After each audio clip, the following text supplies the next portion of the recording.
Hello बच्चा party, welcome back to the yet another session. और आज की क्लास में हम ब्रांच अकाउंट चैप्टर का रिवीजन करने वाले हैं। डिटेल में रिवीजन करेंगे, साथ में बच्चों PYQs भी सॉल्व करेंगे सो डैट आपको समझ में आए कि इसमें किस टाइप के क्वेश्चन एग्जाम में पूछे जाते हैं पर्टिकुलर इस चैप्टर के अंदर से।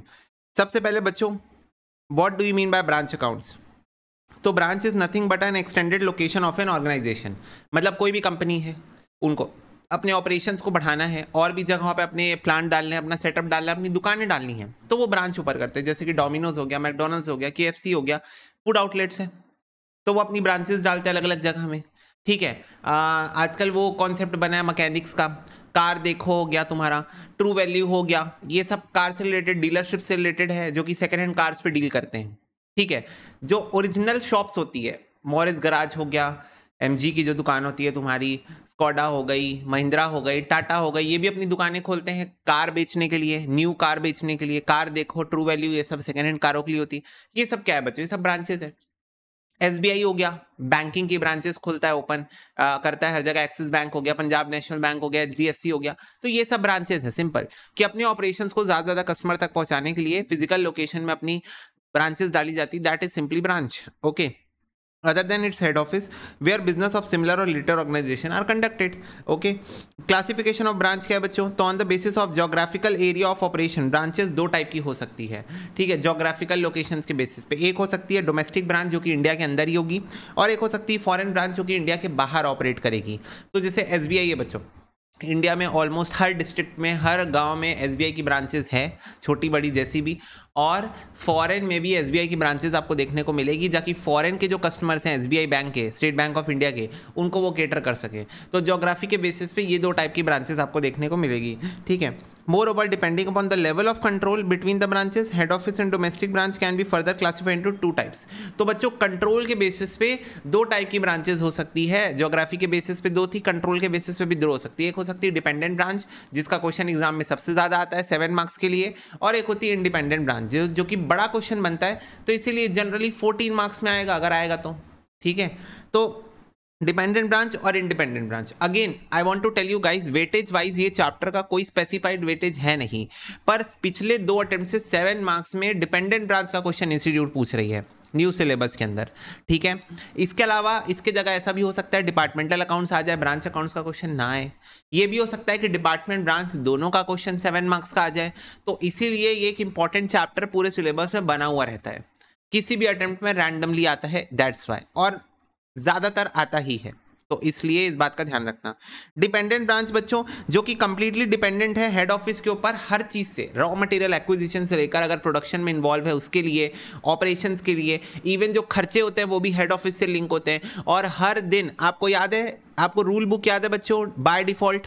फटाफट से बताओ, क्या आपको रूल बुक याद है? बाय डिफॉल्ट, बाय डिफॉल्ट हर दिन का जो भी कलेक्शन होता है डिपेंडेंट ब्रांच का, वो अपने हेड ऑफिस को ट्रांसफर करती है। याद है ये बात कि जो भी पैसा दिन भर में कलेक्ट होता है, ठीक है, वो हेड ऑफिस को ट्रांसफर कर देती है।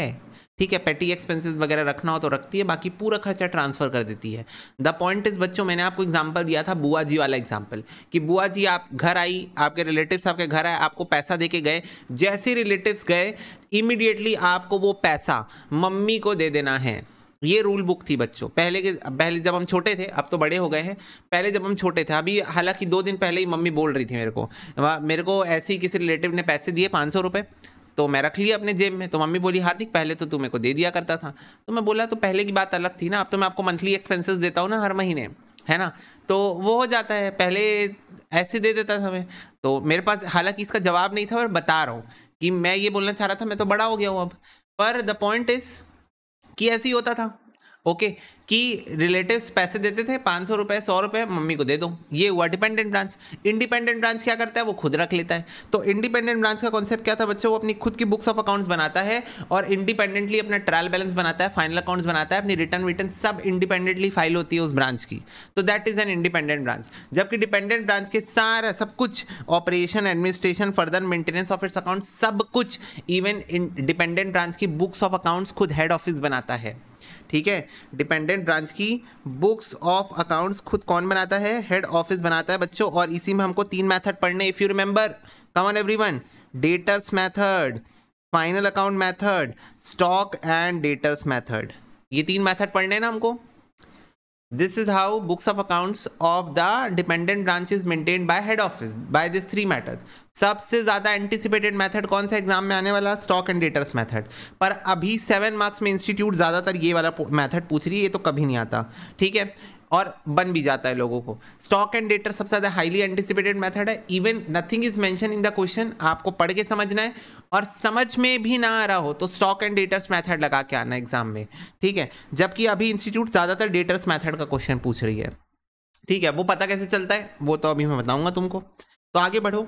Method of branch accounting, accounting for dependent branches. तो recording of transaction take place at branch, maintenance of accounts of each branch is done by head office itself. Any dependent branch follow any of the 4 methods. तो बच्चों यहाँ पर 4 method दिख रहे हैं जिसमें से हमको 3 ही पढ़ने हैं, ठीक है।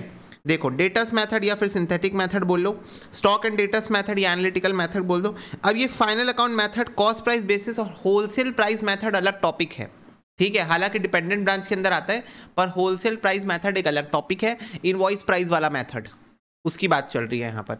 तो इसके ये क्वेश्चन ओरिएंटेड टॉपिक है, वैसे इसमें कुछ सीखने के लिए नहीं है। This is question oriented. क्या तुमको याद है कि हम 3 कॉलम बनाते थे? एक हो गया कॉस्ट, एक हो गया तुम्हारा इनवॉइस प्राइस, ठीक है, और टोटल का कॉलम बनाते थे, और फिर उसके अंदर हम ये शो करते थे कॉस्ट टू कंपनी है, ये कॉस्ट टू ब्रांच है। लास्ट क्लास में किए थे, याद होगा तुमको। ये कॉस्ट टू ब्रांच है और ये टोटल है ना। तो कॉस्ट टू ब्रांच जो है उसके बेसिस पे हम कैलकुलेशन करते थे। मैंने तुमको बताया था कि बच्चों ब्रांच के पॉइंट ऑफ व्यू से सोचो, 100 रुपए का सामान ब्रांच को अगर 120 रुपए में मिला तो ब्रांच के लिए कॉस्ट 120 रुपए है। क्या याद आया? Wholesale price method.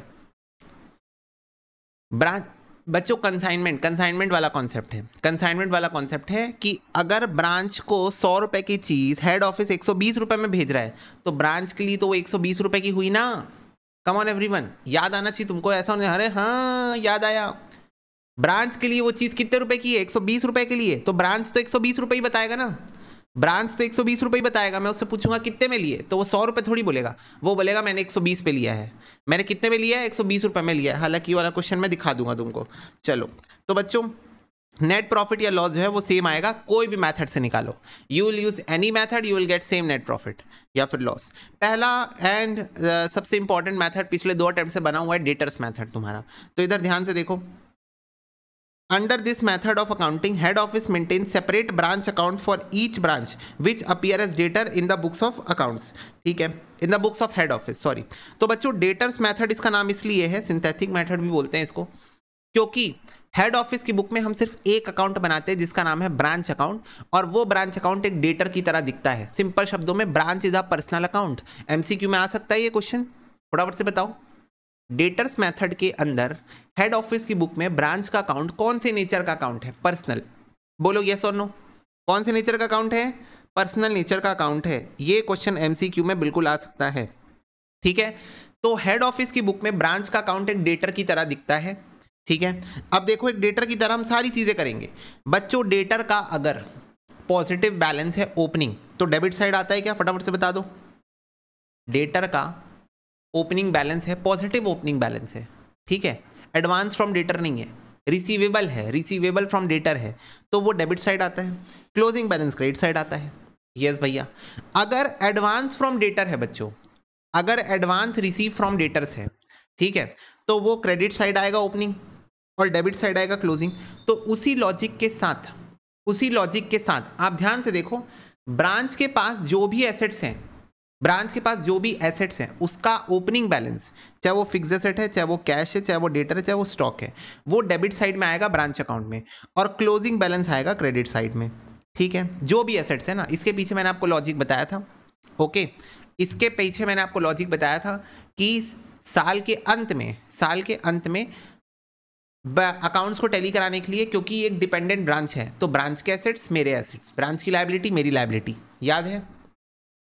साल के आखिरी दिन बच्चों ऑन पेपर मैं ब्रांच को बोलता हूं अपने सारे एसेट्स मुझे दे दो, अपनी सारी लायबिलिटी मुझे दे दो।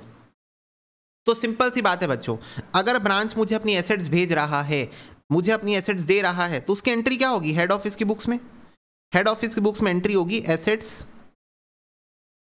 Account debit to branch account. Come on everyone, यही एंट्री होगी ना, assets account debit to branch account, assets मिल गए। अगर लायबिलिटी मिली तो branch account debit to liabilities account.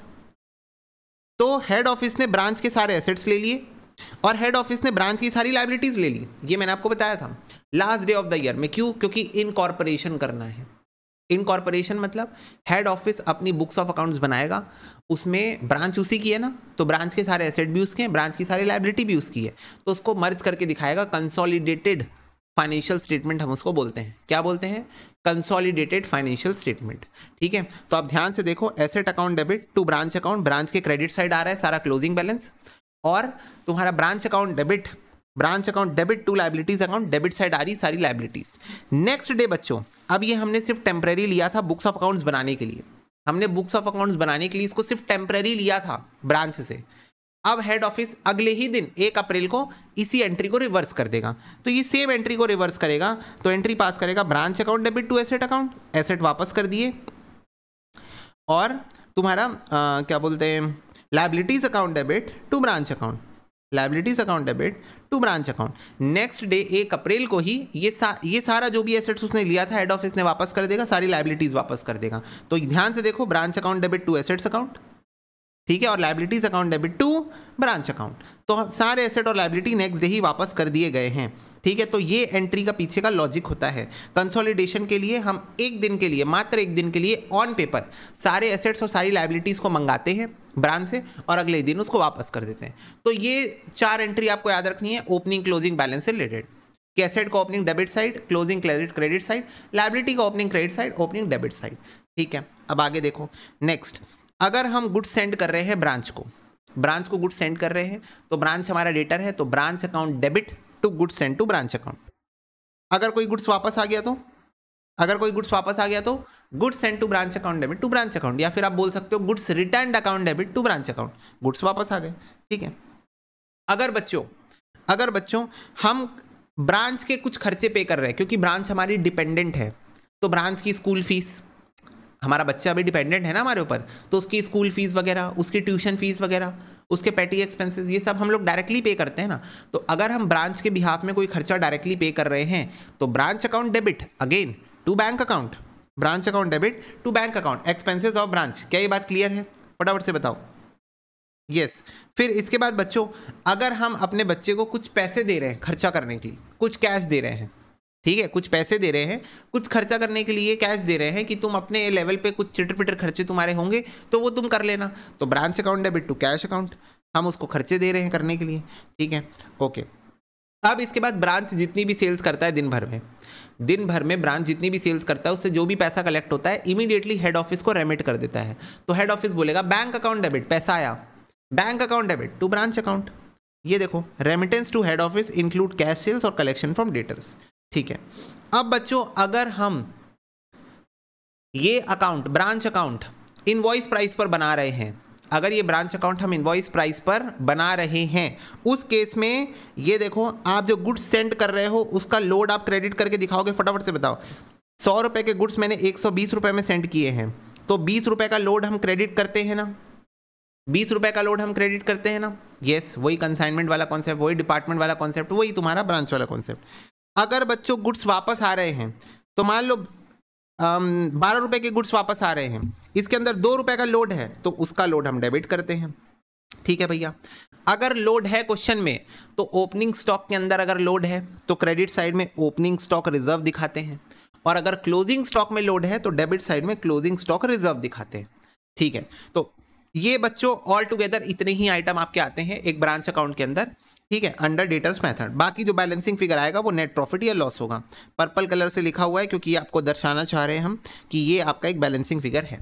Okay, yes. अब इसके अलावा बच्चों कभी कभी मेमोरेंडम स्टॉक अकाउंट बनाने की जरूरत आपको पड़ सकती है, जो कि आपको इनवॉइस प्राइस पर बनाना है। ठीक है, अब देखो आईपी का क्वेश्चन होगा तभी मेमोरेंडम स्टॉक पूछेगा, तो आपको ये बनाना पड़ेगा। देखो, ओपनिंग बैलेंस आप लिखोगे, गुड्स सेंड लिखोगे, गुड्स रिटर्न लिखोगे, सेल्स लिखोगे, सेल्स में कैश और क्रेडिट सेल्स दोनों लिखोगे, sales return make sure minus कर देना, या फिर डेबिट साइड में दिखा सकते हो। मतलब जो भी देखो, गुड्स आ रहा है तो डेबिट, जा रहा है तो क्रेडिट, बात खत्म। ये वाला लॉजिक आपको लगा के बनाना है अकाउंट। गुड्स आ रहा है, कहाँ कहाँ से आ रहा है? ओपनिंग स्टॉक आ रहा है, ब्रांच हेड ऑफिस से आ रहा है, रिटर्न कर रहे हैं तो जा रहा है, सेल कर रहे हैं तो भी जा रहा है। अच्छा सेल्स रिटर्न से वापस आ रहा है तो ये तो डेबिट साइड में दिखा दो या तो माइनस कर दो। अच्छा नॉर्मल लॉस से जा रहा है, एबनॉर्मल लॉस से भी जा रहा है, तो क्लोजिंग बैलेंस आपको मिल जाएगा जिसके लिए आपने अकाउंट बनाया था। जिस क्वेश्चन में आपके पास स्टॉक मिसिंग होगा, क्लोजिंग बैलेंस मिसिंग होगा, उसी क्वेश्चन में आपको ये बनाना पड़ेगा। बच्चों को डाउट आता है कि भैया नॉर्मल लॉस की रिकॉर्डिंग तो हम नहीं करते, तो यहाँ क्यों रिकॉर्डेड है? बच्चों क्या आपको बहुत अच्छे से याद है कि मेमोरेंडम स्टॉक अकाउंट हम फिजिकल क्वांटिटी जानने के लिए निकालते हैं? क्या आपको ये बहुत अच्छे से याद है कि मेमोरेंडम स्टॉक अकाउंट हम हमेशा प्रिपेयर करते हैं to know the physical quantity of stock with us? तो हमारे पास कितने रुपए का फिजिकल स्टॉक पड़ा हुआ है वो हमको जानना है। तो इसीलिए हम यहां पर ये नहीं देखते कि नॉर्मल लॉस तो रिकॉर्ड नहीं होगा, हम ये देखते हैं कि कहां कहां से गुड्स आया और कहां कहां गुड्स चला गया, तो उस हिसाब से कितना बचा, तो उस हिसाब से कितना बचा। तो memorandum stock account is prepare to find out the closing stock, ठीक है। तो इसीलिए उसमें नॉर्मल लॉस अगर क्वेश्चन में होगा तो वो भी आपको लिख के दिखाना पड़ेगा कि ये देखो इतना नॉर्मल लॉस है, इसकी वजह से भी गुड्स गए, तो इतना मेरे पास बचा है, ठीक है। जैसे कि एग्जांपल देखो, अगर तुम्हारे पास 100 रुपए का ओपनिंग स्टॉक था, 10,000 का रिसीव हुआ, ठीक है, फिर आपने 1,000 वापस कर दिया, 8,000 के गुड्स आपके बिक गए, सब इनवॉइस प्राइस पे लिखना ना, everything is at invoice price. अगर आपने गलती से भी सेल्स को सेलिंग प्राइस पे लिख दिया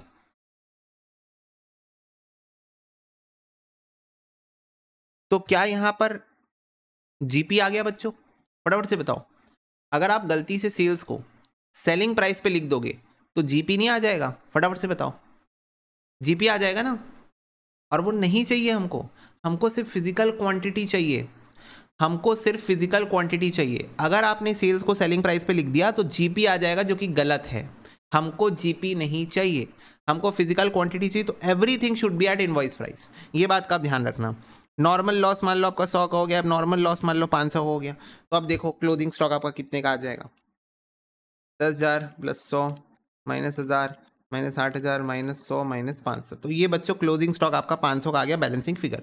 तो ये कई बार आपको क्वेश्चन में निकालना पड़ सकता है, और मोस्टली क्वेश्चन में निकालना पड़ सकता है क्योंकि क्वेश्चन अच्छा बनता है ये देने से। इसके अलावा बच्चों डेटर्स का बैलेंस निकालना पड़ सकता है, तो वही सब बेसिक बात है, opening balance of debtor, closing balance of debtor. Credit sales के कारण डेटर बढ़ा, कैश मिलने के कारण कम हुआ, बैड डेट के कारण कम हुआ, सेल्स रिटर्न होने के कारण कम हुआ, डिस्काउंट देने के कारण कम हुआ। तो वही बेसिक एंट्रीज जो हम डेटर अकाउंट में करते हैं। कम ऑन एवरीवन, इनकम्प्लीट रिकॉर्ड्स में हम इससे बड़ा डेटर्स अकाउंट बना के आ चुके हैं ऑलरेडी, ठीक है। पेटी कैश बच्चों ध्यान से सुनो, आपको क्वेश्चन में ऐसा हो सकता है कि लिखा हो opening balance of petty cash, ठीक है, opening balance of petty cash लिखा होगा cash receive from head office, okay. हाँ, अगर इनवॉइस प्राइस और सेलिंग प्राइस इक्वल है वेब तो बात ही खत्म है ना। अगर दोनों सेम ही है तब तो फिर लिख सकते हो ना। चलो बच्चों, opening balance of petty cash दिया होगा और cash receive from head office दिया होगा, उसके बाद लिखा होगा 2,000 expenses incurred by branch from its own cash, ऐसे लिखा होगा कि 2,000 रुपए का खर्चा ब्रांच ने अपने ही कैश से किया है, तो इसका मतलब पेटी कैश से किया है, तो वो तुमने माइनस कर देना, मतलब खर्चा हो गया वो, तो तुम्हारे पास closing balance of petty cash आ जाएगा। Again one of the very basic account, ठीक है। अब ध्यान से देखो, कुछ नोट्स जो आपको ध्यान में रखने हैं, अगर ये नोट्स आप ध्यान से नहीं पढ़ के जाओगे तो एग्जाम में पक्का चक्रव्यूह में फंस जाओगे। क्या है वो? All the sales are credit sales if nothing mention in the question. ये कई बार होता है क्वेश्चन में, मतलब 90% क्वेश्चन में नहीं मेंशन होता है कि सेल्स दिया होता है, बस आपको समझ नहीं आता है कैश मिलूँ कि क्रेडिट मिलूँ, तो याद रखना सारी ही सेल्स क्रेडिट सेल्स है अगर क्वेश्चन में कुछ भी मेंशन नहीं है तो। रीज़न इसका क्या है पता है? क्योंकि क्वेश्चन में डेटर्स दिया होता है, तो डेटर दिया है मतलब आप क्रेडिट में सामान बेच रहे हो, तो हाउ यू विल डिस्क्रिमिनेट कि कितनी सेल्स कैश है कितनी सेल्स क्रेडिट है अगर क्वेश्चन में कुछ भी नहीं लिखा है? तो सही अजम्पशन यही होती है कि क्वेश्चन में डेटर है तो पक्का क्रेडिट सेल्स ही चल रही है, और डेटर हर क्वेश्चन में होता है। दूसरी बात, treatment of abnormal and normal loss कैसे करोगे? तो ब्रांच अकाउंट के अंदर कोई भी एंट्री पास नहीं करोगे। ब्रांच का लॉस मैं क्यों रिकॉर्ड करूं? आ रही है बात समझ में? तो ध्यान से सुनो, ध्यान से, अगर आपको क्वेश्चन में कोई लॉस दिया हुआ है, ठीक है, लॉस दिया हुआ है, एबनॉर्मल लॉस, नॉर्मल लॉस तो वैसे भी नहीं लिखते, मैं एबनॉर्मल लॉस की बात कर रहा हूं। अगर क्वेश्चन में आपको एबनॉर्मल लॉस दिया हुआ है तो मेरे को बस इतना बता दो, हेड ऑफिस की बुक में ब्रांच के लॉस की क्या एंट्री हो सकती है बच्चों?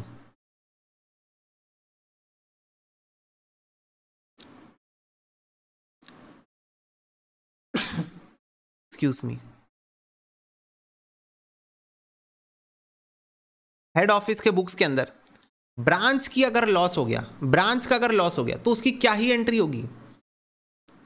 ब्रांच अपनी बुक्स में एंट्री पास करेगा ना, abnormal loss account debit to stock account, yes और नो। हालांकि ब्रांच अपनी बुक्स नहीं बना रहा है, हालांकि ब्रांच अपनी बुक्स नहीं बना रहा है, बट इन केस अगर ब्रांच अपनी बुक्स बना रहा होता तो एंट्री यही होती जो मैं बोल रहा हूं, abnormal loss account debit, abnormal loss account debit to stock account. तो ये एंट्री का पूरी एंट्री में हेड ऑफिस कहीं भी इन्वॉल्व नहीं है। और मैंने आपको बार बार बताया है कि डेटर्स मेथड का मतलब है ब्रांच और हेड ऑफिस के बीच के सारे ट्रांजेक्शन्स को रिकॉर्ड करना। करेक्ट बताया है ये बात सबको?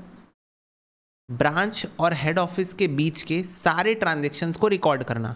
रेगुलर क्लास में मैंने आपको बहुत डिटेल में ये बात एक समझाई थी कि ये ऐसा होता क्यों है, क्यों ऐसा होता है कि ब्रांच और हेड ऑफिस के बीच के सारे ट्रांजेक्शन रिकॉर्ड करने से नेट प्रॉफिट और लॉस आ जा रहा है। क्या ये जादू है? क्या ये जादू से उत्पन्न कोई तकनीक है जो हम हॉगवर्ट्स से लेके आए हैं? हॉगवर्ट्स क्या है? जादूगरी और तंत्र विद्या का विद्यालय है, जहाँ हम जैसे बच्चों की एडमिशन नहीं हो पाती है, बहुत टफ है बच्चों, मेरिट बेस्ड होना पड़ता है उसके लिए। तो वहाँ से हम ये जादुई तकनीक लेके आए? Answer is no, it's a simple common sense. But आपको डीप में डाइव करना पड़ता है, जो कि हम रिवीजन के टाइम नहीं कर सकते, पर रेगुलर क्लास में हम ज़रूर करते हैं। ओके तो ब्रांच और हेड ऑफिस के बीच के सारे ट्रांजेक्शन, सारी जर्नल एंट्री आपको यहाँ पर रिकॉर्ड करनी है, that's it, you are good to go. ठीक है बच्चों, इसके अलावा स्टॉक अकाउंट का मैंने आपको ऑलरेडी बता दिया है कि दोनों एबनॉर्मल लॉस और नॉर्मल लॉस दोनों आपको क्रेडिट साइड में दिखाना है, सो डैट आप करेक्ट फिजिकल क्लोजिंग स्टॉक निकाल सको। करेक्ट फिजिकल क्लोजिंग स्टॉक निकालने के लिए दोनों आपको क्रेडिट साइड में यहाँ पर दिखाना है। क्या ये बात सबको क्लियर है? यस भैया। चलो तो बच्चों दिसंबर 2024 में ये वाला क्वेश्चन आया था, मैं चाहूंगा आप एक बार इसको देखो। दिसंबर 2024 में वाला क्वेश्चन आया था, प्लीज एक बार इसको देखो।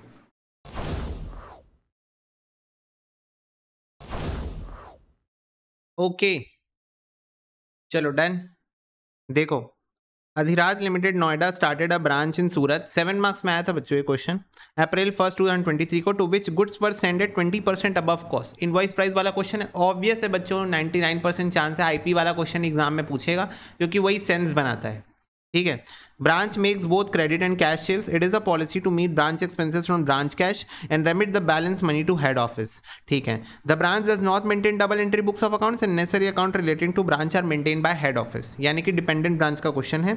और सूरत ब्रांच अकाउंट बनाना है इन the books of Noida head office, तो मतलब ये डेटर्स मेथड का क्वेश्चन है, क्योंकि आपको क्या बोला है, आपको बोला है सूरत का ब्रांच अकाउंट बना दो, तो कहीं कहीं तक दूर दूर तक स्टॉक एंड डेटर्स मेथड बोला नहीं है, ट्रेडिंग अकाउंट बोला नहीं है, तो ऐसे आपको समझ में आ जाएगा। इधर देखो, cost of goods send to Surat branch है 50,000 रुपये, तो बच्चों 50,000 रुपये आपको कॉस्ट ऑफ द गुड्स दी हुई है, तो आपको इस पर 20% ऐड करना पड़ेगा, तो 50,000 प्लस 20% होता है 60,000, तो डेबिट साइड आपका गुड्स सेंड आएगा 60,000, बोलो हाँ, 60,000 is your goods send to branch. ठीक है, cash remitted to head office, बच्चों 43,000 रुपीज़ का कैश ब्रांच ने हेड ऑफिस को रेमिट किया है, तो ये कहाँ आता है, क्रेडिट साइड में आता है, bank account debit to branch account. Goods receive by branch till 31 मार्च एट इनवॉइस प्राइस दिया हुआ है 54,000, तो बच्चों 60,000 के आईपी का गुड्स हमने सेंड किया था, 54,000 का रिसीव हुआ है 31 मार्च तक, यानी कि 6,000 रुपये का क्या है, गुड्स इन ट्रांजिट है। ठीक है, गुड्स इन ट्रांजिट है। Okay, cash in hand eight branch eight the end of the year है 2,000 रुपये, तो बच्चों कैश इन हैंड यानी कि closing balance, balance carried down, cash है 2,000 रुपये। Credit sales for the year है बच्चों 58,000 रुपीज़ का, तो 58,000 का क्रेडिट सेल्स है, इसको आप ध्यान में रखना, काम आ सकता है। Cash remitted by head office to branch during the year 3,000 रुपये, 3,000 रुपये का कैश हेड ऑफिस से ब्रांच को मिला है, तो branch account debit to bank account head office की बुक्स में। Closing stock at branch at IP 6,000 रुपये है, तो ये स्टॉक है बच्चों, क्लोजिंग स्टॉक इनवॉइस प्राइस पे। बैड डेट्स आपके 200 रुपये के, क्लोजिंग डेटर्स 20,800 रुपये आपको क्वेश्चन में दिया हुआ है, 20,800 रुपये डेटर्स का क्लोजिंग बैलेंस दिया हुआ है। एक्सपेंसेस इनकर्ड एट ब्रांच 12,000 रुपये, तो 12,000 रुपये के खर्चे ब्रांच में इनकर हुए हैं। फटाफट से बताओ, क्या इतनी बात सबको समझ में आई? बोलो, क्या इतनी बात सबको समझ में आई? अब ये बताओ, अगर इनवॉइस प्राइस 1/5 है, 20% मतलब 1/5, 20% कॉस्ट, सॉरी कॉस्ट पे 20% है, तो अगर कॉस्ट बच्चों 1/5 है तो इनवॉइस प्राइस 1/6 होगा। तो क्लोजिंग स्टॉक है तुम्हारा 6,000 रुपए, डिवाइडेड बाय 6 करोगे तो 1,000 रुपए आएगा क्लोजिंग स्टॉक रिजर्व, 1,000 रुपए आएगा क्लोजिंग स्टॉक रिजर्व, करेक्ट भैया। ऐसे ही गुड्स इन ट्रांजिट भी 6,000 का है, तो गुड्स इन ट्रांजिट भी इनवॉइस प्राइस पे वैल्यूड है, गुड्स इन ट्रांजिट जो है वो भी इनवॉइस प्राइस पे वैल्यूड है, तो उसको भी डिवाइड बाय 6 करो तो 1,000 रुपीज लोड आएगा गुड्स इन ट्रांजिट का। क्या आएगा? गुड्स इन ट्रांजिट का लोड आएगा। फटाफट से बताओ यस और नो।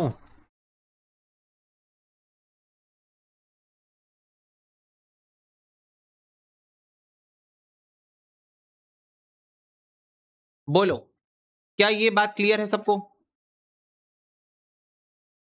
यस और नो? यस। और ऐसे ही बच्चों ये जो तुम्हारा 60,000 है, इसके अंदर 10,000 रुपए का लोड है, तो ये भी क्रेडिट साइड आएगा 10,000 रुपए का लोड। ठीक है, 10,000 रुपए का लोड 60,000 रुपए के इनवॉइस प्राइस के अंदर है, 50,000 कॉस्ट है, 10,000 रुपए लोड है, तो ये भी क्रेडिट साइड आएगा तुम्हारा।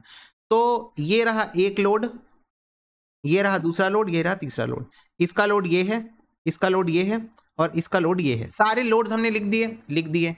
अब बैलेंसिंग फिगर निकालो फटाफट से, कितना आएगा? बैलेंसिंग फिगर निकालो, कितना आएगा?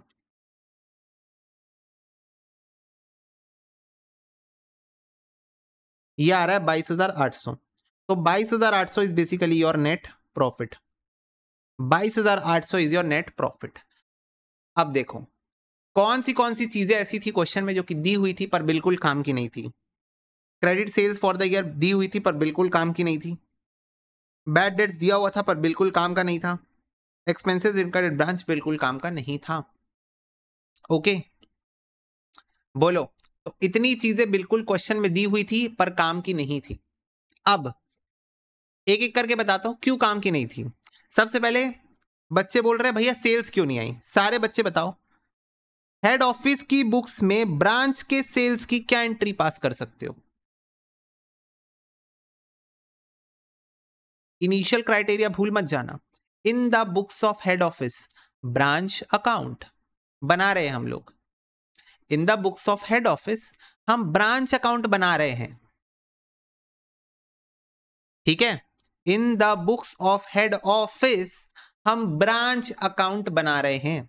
तो फटाफट से सारे बच्चे बताओ, हेड ऑफिस की बुक्स में ब्रांच की एंट्री क्या पास होगी? सारे बच्चे बताओ, मैं जो सेल्स कर रहा हूं उसकी एंट्री मेरा दोस्त अपनी बुक्स में क्या पास करेगा? जल्दी बताओ।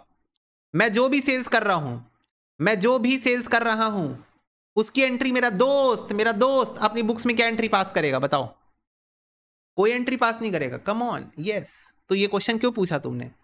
ये क्वेश्चन तुमने क्यों पूछा? ठीक है बच्चों, बैड डेट्स, मेरा बैड डेट्स हो गया मेरे कुछ स्टूडेंट्स ने पैसे नहीं दिए, बड़ा दुख है मेरे जीवन में, मेरा बैड डेट्स हो गया। बच्चों सारे बच्चे बताओ, मेरे बैड डेट्स की एंट्री मेरा दोस्त क्या पास करेगा? सारे बच्चे बताओ, मेरे बैड डेट्स की एंट्री मेरा दोस्त क्या पास करेगा? कोई एंट्री पास नहीं करेगा। मेरे एक्सपेंसेस की एंट्री मेरा दोस्त क्या पास करेगा? कोई एंट्री पास नहीं करेगा, क्योंकि क्वेश्चन में फर्स्ट पैराग्राफ में लिखा हुआ है expenses of the branch met by branch itself. Branch खुद अपने खर्चे बियर करता है कलेक्शन को यूज करके। ओके, ठीक है। तो आप बार बार भूल जा रहे हो, इसलिए गलती कर रहे हो। क्या भूल रहे हो? कि तुमको सिर्फ और सिर्फ हेड ऑफिस और ब्रांच के बीच की एंट्री पास करनी है,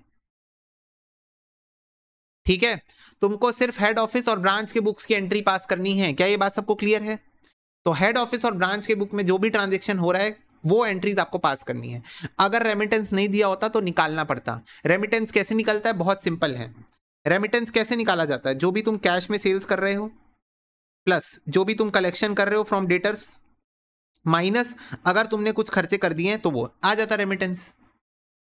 ठीक है सुधांशु, तो अगर आप कैश में सामान बेच रहे हो वो आ गया, कलेक्शन फ्रॉम डेटर आ गया, और अगर आप इसमें से कुछ अमाउंट खर्च कर देते हो वो आप माइनस कर दोगे, यू विल गेट रेमिटेंस। पर क्वेश्चन में रेमिटेंस डायरेक्टली दिया हुआ है। तो अगेन बच्चों, मैं सिंपली बोल सकता हूँ फ्री के 7 मार्क्स थे। जल्दी बताओ, क्या मैं बोल सकता हूँ कि ये दिसंबर 24 का क्वेश्चन सिंपली फ्री के 7 मार्क्स थे? फटाफट से बताओ।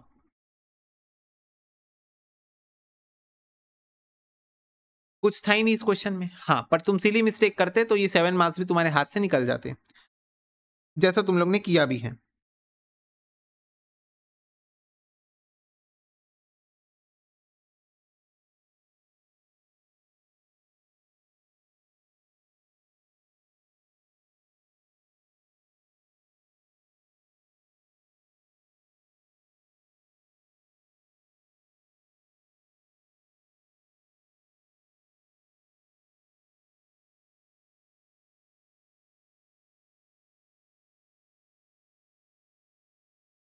एक बच्चों ये भी क्वेश्चन कर लो, जून 24 में स्टॉक एंड डेटर्स मेथड आया था, ठीक है, जून 24 में स्टॉक एंड डेटर्स मेथड आया था, ये देखो। और बाकी दिसंबर 23 में तो होलसेल प्राइस मेथड आया था, जून 23 में नहीं आया था ब्रांच का क्वेश्चन, और दिसंबर 22 में आया था। तो ये भी एक क्वेश्चन तुम लोग कर लो, ये भी, इसमें भी पुणे ब्रांच बनाना है, डेटर्स मेथड के ऊपर है ये क्वेश्चन, ठीक है। तो ये भी एक क्वेश्चन कर लो for practice, okay.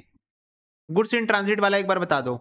Goods in transit वाला मामला ऐसा है कि 50,000 रुपए के गुड्स आपने सेंड किए हैं 20% प्रॉफिट लगा के 60,000 रुपए में, ठीक है। तो इसमें 10,000 रुपए का लोड है, पहली बात तो ये 10,000 रुपए लोड है इसमें। अब इसमें से सिर्फ 54,000 के गुड्स रिसीव हुए हैं ब्रांच को। ब्रांच क्वेश्चन में लिखा हुआ है कि the goods receive by the branch at invoice price 54,000। तो इसका मतलब 6,000 रुपए के गुड्स अभी भी कहाँ है, गुड्स इन ट्रांजिट में है। तो 6,000 रुपए के गुड्स अभी भी गुड्स इन ट्रांजिट में, तो आप उसको क्रेडिट साइड में दिखाओगे क्लोजिंग स्टॉक के साथ। गुड्स इन ट्रांजिट को आप क्लोजिंग स्टॉक के साथ क्रेडिट साइड में दिखाते हो, तो आप वहां दिखाओगे। अब बिकॉज ये भी इनवॉइस प्राइस पे वैल्यूड है, तो इसका भी लोड अलग से निकलेगा, ठीक है रितिका। तो इसका लोड अलग से निकलेगा 1,000 रुपए, और जो क्लोजिंग स्टॉक है, जो तुम्हारा क्लोजिंग स्टॉक है, उसका भी लोड अलग से निकलेगा 1,000 रुपए, ठीक है। 1/6, 1/5 of cost price is equal to 1/6 of invoice price, ठीक है। ओके चलो, ये क्वेश्चन कर लो बच्चों एक बार।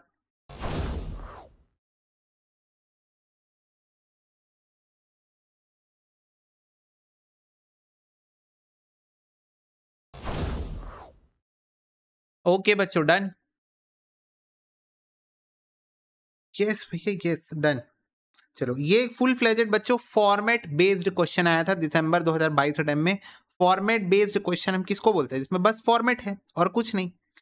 ओपनिंग स्टॉक डेबिट, ब्रांच के डेटर्स डेबिट, ठीक है, क्लोजिंग डेटर्स क्रेडिट, पेटी cash opening debit, furniture opening debit, prepaid fire opening debit, salary outstanding opening credit, ठीक है। तो इतना आइटम ये देखो, ये जाएगा डेबिट में, ये जाएगा डेबिट में, ये जाएगा क्रेडिट में, ये जाएगा डेबिट डेबिट डेबिट और क्रेडिट। फटाफट से बताओ, यही हुआ है तुम्हारे साथ भी? फटाफट से बताओ बच्चों। इधर देखो 10,000 डेबिट, 4,000 डेबिट, ठीक है भैया, 4,900 क्रेडिट, ये देखो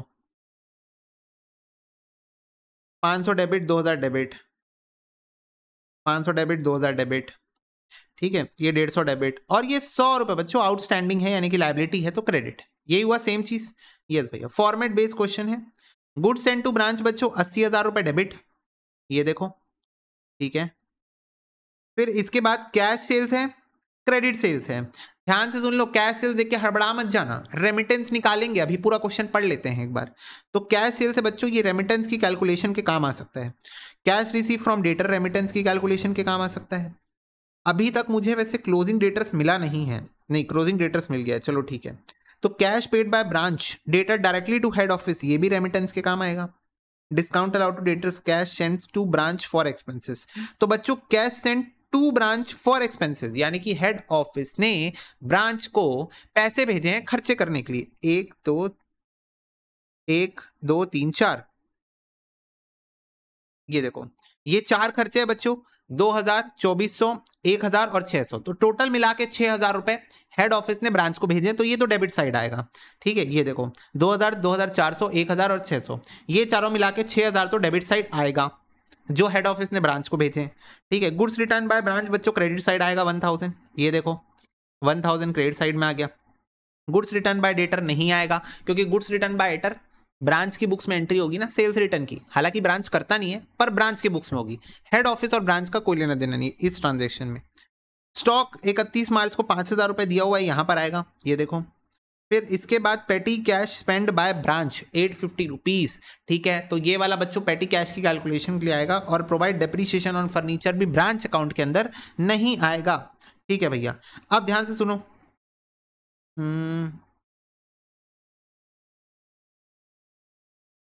सबसे पहले पेटी कैश का अकाउंट बना लो। ओपनिंग बैलेंस 500 था, हेड ऑफिस से बच्चों आपको 1,000 रुपए मिला है पेटी कैश के नाम पर, क्या ये बात सबको क्लियर है?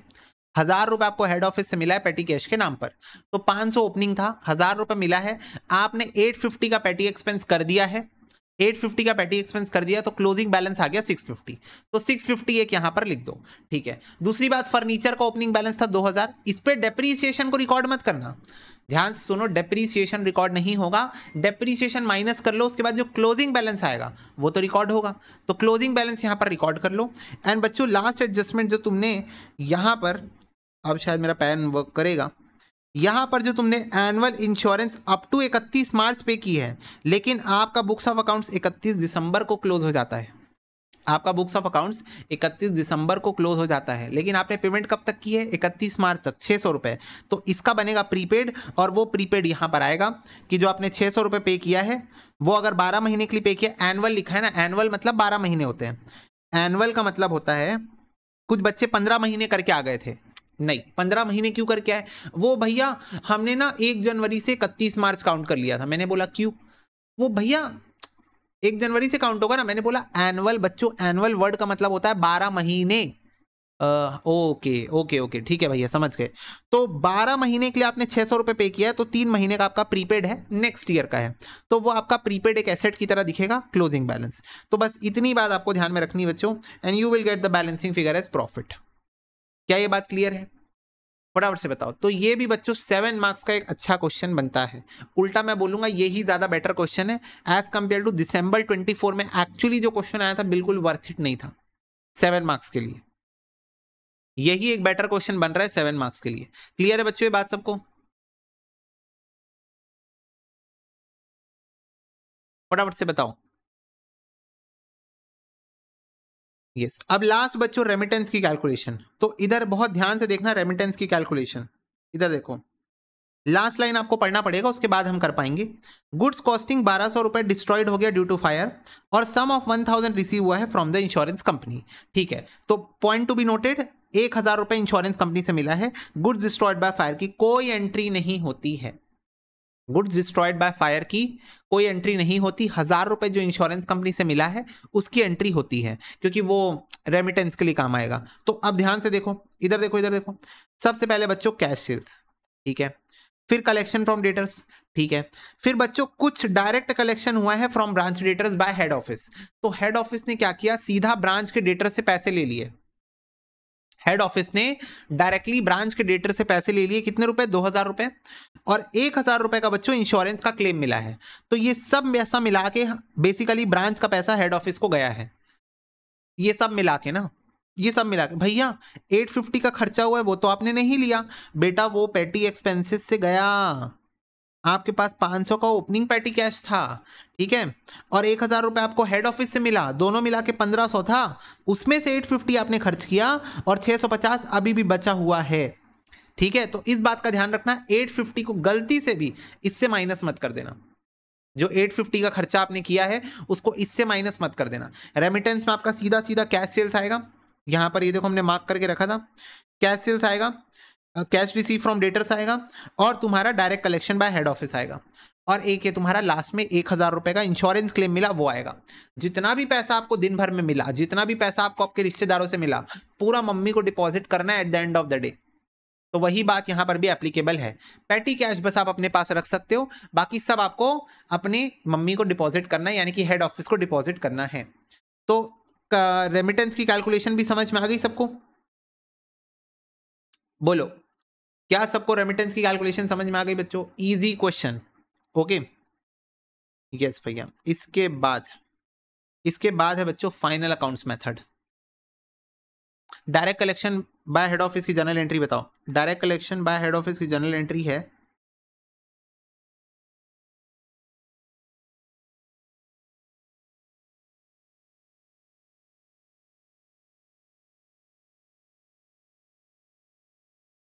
2000 रुपए, और लॉजिक बड़ा सिंपल है कि ब्रांच का पैसा हेड ऑफिस ने ले लिया, तो इसलिए ब्रांच उनके बुक्स में डेटर बन गया, क्रेडिटर बन गया।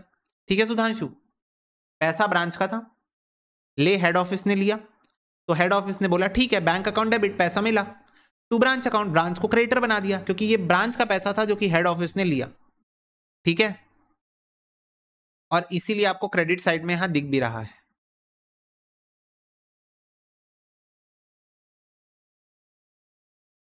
हाँ, ब्रांच को क्रेडिटर बना देंगे बेसिकली। ब्रांच कोई एंट्री नहीं करेगा बेटा, डिपेंडेंट ब्रांच का क्वेश्चन कर रहे हैं। ब्रांच अपनी बुक्स ऑफ अकाउंट्स नहीं बनाता है। Oh my God, yes, dependent branch अपनी बुक्स ऑफ अकाउंट्स का भी बनाता ही नहीं है। Oh wow, that's great, that's unique. चलो बच्चों, नेक्स्ट है final accounts method. Final accounts method is simple. जो आपका ओपनिंग स्टॉक है ब्रांच का, फाइनल अकाउंट्स मेथड आप ये सोच के बनाओ, डिपेंडेंट ब्रांच का क्वेश्चन ही नहीं है। ठीक है, ब्रांच अपनी बुक्स ऑफ अकाउंट्स बना रहा है। ओपनिंग स्टॉक लिखो, गुड्स सेंट टू ब्रांच लिखो, मतलब जो गुड्स है वो लिखो, कुछ खर्चे हैं डायरेक्ट वाले वो लिखो, सेल्स लिखो, cash credit, sales return minus कर दो, गुड्स रिटर्न बाय ब्रांच को क्रेडिट कर दो, गुड्स इन ट्रांजिट क्रेडिट कर दो, एबनॉर्मल लॉस को क्रेडिट कर दो, क्लोजिंग स्टॉक को क्रेडिट कर दो, सब कुछ सेम फाइनल अकाउंट्स। इसलिए एग्जाम में आता भी नहीं है। ठीक है, और कभी आ गया तो फ्री के मार्क्स। जीपी यहाँ लिख दो, इंश्योरेंस क्लेम मिला यहाँ लिख दो, कोई इनडायरेक्ट एक्सपेंसेस है यहाँ लिख दो, जैसे कि बैड डेट डिस्काउंट है वो भी लिख दो, एबनॉर्मल लॉस जो यहाँ पर हुआ था वो यहाँ पर फिर से आता है, दूसरी बार तुमको पता है, एंड देन ये आपका नेट प्रॉफिट और लॉस हो जाएगा। फाइनल अकाउंट्स मेथड खत्म। तो इसमें कुछ खास नहीं है बच्चों। Next and the most important method है stock and debtors method. Most important, क्योंकि मैं अगर बोलूं एग्जाम में सबसे ज्यादा जो डिजर्व करता है 7 मार्क्स का क्वेश्चन एग्जाम में, वो स्टॉक एंड डेटर्स मेथड ही है। नाम क्यों है इसका स्टॉक एंड डेटर्स मेथड? कुछ नहीं, क्योंकि इसमें हम स्टॉक और डेटर अकाउंट बनाते हैं कंपलसरी, दैट्स वाई। इसके अलावा और कोई रीजन नहीं है। देखो यहां पर क्या होता है, अंडर दिस मेथड दो primary asset of branch, namely जो कि स्टॉक है और डेटर है, are accounted for full in details. All transaction related to branch are recorded and maintained in detail through separate accounts, hence it is known as analytical method। ठीक है, उसको synthetic बोलते थे ना। स्टॉक अकाउंट बच्चों IP में बनता है। सबसे पहले कुछ बातें याद ही रखनी है आपको, नॉन नेगोशिएबल, कि ब्रांच का स्टॉक अकाउंट इनवॉइस प्राइस पे बनेगा। रीजन क्यों? क्योंकि इनवॉइस प्राइस का लोड एडजस्टमेंट अकाउंट में हटेगा। इनवॉइस प्राइस का लोड एडजस्टमेंट अकाउंट में हटेगा। मैंने आपको बोला था कि अगर आप इन दोनों अकाउंट को मिला दोगे तो ट्रेडिंग अकाउंट बन जाएगा, याद है? मैंने आपको बताया था कि ब्रांच स्टॉक अकाउंट और एडजस्टमेंट अकाउंट को मिला दोगे, you will gate trading account, because at the end of the day you removed all the loads, जो भी अनरियलाइज प्रॉफिट था, और सेल्स को सेलिंग प्राइस पे लिख के रखो तो ये आपका लोड हट जाएगा यहाँ पर। ठीक है, तो ये बात आपको याद में रखनी है कि ब्रांच का stock account stock and debtors method के अंदर इनवॉइस प्राइस पे बनाया जाता है, और फिर लोड हटाने के लिए एक अलग से अकाउंट बनाया जाता है जिसको ब्रांच एडजस्टमेंट अकाउंट बोला जाता है। इधर देखो, ओपनिंग स्टॉक लिखोगे, गुड्स सेंट टू ब्रांच लिखोगे, ठीक है, सेल्स रिटर्न होगा वो लिख लोगे, ठीक है, सेल्स रिटर्न आप माइनस करके भी लिख सकते हो क्रेडिट साइड में। ये देखो, अब याद रखना, चाहे तुम कैश सेल्स करो चाहे तुम क्रेडिट सेल्स करो, सेल्स बच्चों सेलिंग प्राइस पे रहेगी, क्योंकि हमारा पर्पस है, हमको जीपी चाहिए। चाहिए कि नहीं चाहिए, जल्दी बताओ। हाँ, जीपी आएगा, क्योंकि हम सेल्स को सेलिंग प्राइस पे लिखने वाले हैं। बाकी सारी चीजें इनवॉइस प्राइस पे होगी, बाकी सारी चीजें इनवॉइस प्राइस पे होगी, सिर्फ इस अकाउंट के अंदर सेल्स सेलिंग प्राइस पे होगा, क्योंकि हमको इस अकाउंट से जीपी चाहिए, इसीलिए हम ऐसा कर रहे हैं। ओके, तो बच्चों सेल्स रिटर्न भी सेलिंग प्राइस पे ही होगा ऑब्वियसली। ठीक है, इसके बाद ब्रांच नहीं, ये तो बैलेंसिंग फिगर आएगा। Goods return to head office लिख लो, ठीक है, अब नॉर्मल लॉस है वो लिख लो, नॉर्मल लॉस है वो लिख लो, और बैलेंस कैरिड डाउन लिख लो। अब ध्यान से देखो कुछ कुछ एडजस्टमेंट जो कि बहुत काम की। सबसे पहले एब नॉर्मल लॉस, इसका जो लोड वाला पोर्शन है ना, वो ब्रांच एडजस्टमेंट अकाउंट में जाएगा, और कॉस्ट वाला पोर्शन पीएनएल अकाउंट में जाएगा, जैसे जाता है। एब नॉर्मल लॉस पैदा होते ही पीएनएल के लिए पैदा हुआ है, आपको पता है। Abnormal loss account debit to trading account, PNL account debit to abnormal loss account, correct. तो एबनॉर्मल लॉस जाता ही पीएनएल अकाउंट में। ओके, तो उसका जो लोड वाला पोर्शन है वो आप ब्रांच एडजस्टमेंट अकाउंट में दिखाओगे, और कॉस्ट वाला पोर्शन पीएनएल अकाउंट में दिखाओगे। जबकि बच्चों नॉर्मल लॉस हम सिर्फ दिखाने के लिए लिखे हैं, यहां पर इसकी कोई एंट्री होनी ही नहीं चाहिए थी। नॉर्मल लॉस की कोई एंट्री होनी ही नहीं चाहिए थी, हमने इसको सिर्फ दिखाने के लिए लिखा है। तो इसका पूरा पूरा अमाउंट अभी हम ब्रांच एडजस्टमेंट अकाउंट में कैंसिल कर देंगे। ये देखो, पूरा पूरा अमाउंट कैंसिल कर देंगे, पूरा ये नलीफाई हो गया। ये देखो ना, ये नलीफाई हो गया, एक जगह क्रेडिट हुआ एक जगह डेबिट हो गया, तो ये नलीफाई हो जाएगा। तो नॉर्मल लॉस का तो पूरा पूरा अमाउंट हम यहाँ पर ब्रांच एडजस्टमेंट अकाउंट में डेबिट करेंगे। ठीक है, ओके, अब ध्यान से, और ये है तुम्हारा क्लोजिंग स्टॉक। सारी चीजें इनवॉइस प्राइस पे लिखना है, सेल सेलिंग प्राइस पे लिखना है, बस। स्टॉक अकाउंट तुम्हारा रेडी है। बैलेंसिंग फिगर को हम बोलते हैं अपेरेंट सरप्लस। क्या बोलते हैं, अपेरेंट सरप्लस बोलते हैं, ये बैलेंसिंग फिगर आएगा। इसको तुम यहां पर लिख दोगे, अपेरेंट सरप्लस को तुम यहां पर लिख दोगे क्रेडिट साइड में, मतलब जैसे जीपी ट्रांसफर होता है ना, वैसी अपेरेंट सरप्लस ट्रांसफर होगा। ठीक है, इसके बाद बच्चों ओपनिंग स्टॉक के अंदर जो लोड था उसको तुम यहां क्रेडिट करोगे ओपनिंग स्टॉक रिजर्व के नाम से। क्लोजिंग स्टॉक के अंदर जो लोड है उसको तुम यहां डेबिट करोगे क्लोजिंग स्टॉक रिजर्व के नाम से। गुड्स सेंड टू ब्रांच था, उसका लोड यहां क्रेडिट करोगे। गुड्स रिटर्न फ्रॉम ब्रांच है, उसका लोड यहां डेबिट करोगे। एबनॉर्मल लॉस का लॉस यहां पर डेबिट करोगे और you will gate gross profit, you will gate balancing figure gross profit. तो भैया सिंपल शब्दों में पहले हम जो पूरा काम एक अकाउंट के अंदर कर रहे थे, अब हम उसको दो अकाउंट में बांट दिए हैं। हाँ अच्छा भैया, अब हमें समझ में आई बात।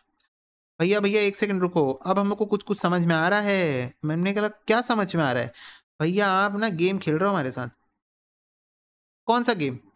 भैया आपने बोला opening stock of branch at invoice price, मैंने कहा ठीक है। भैया आपने क्रेडिट कर दिया ओपनिंग स्टॉक रिजर्व, मैंने कहा ठीक है। भैया आपने कहा closing stock of branch at invoice price, मैंने कहा हाँ। आपने यहाँ डेबिट कर दिया क्लोजिंग स्टॉक रिजर्व, मैंने कहा यस। भैया आपने कहा goods send to branch invoice price पे, और आपने गुड्स सेंड का लोड यहाँ पर क्रेडिट कर दिया। अच्छा okay, yes yes you are right. भैया आपने कहा goods return by branch invoice price पे, और आपने गुड्स रिटर्न का लोड यहां पर डेबिट कर दिया। ओ भैया आपने कहा abnormal loss at invoice price, अच्छा, और भैया आपने एबनॉर्मल लॉस का लोड यहां पर डेबिट कर दिया। ठीक है ठीक है ठीक है, समझ रहा हूं मैं।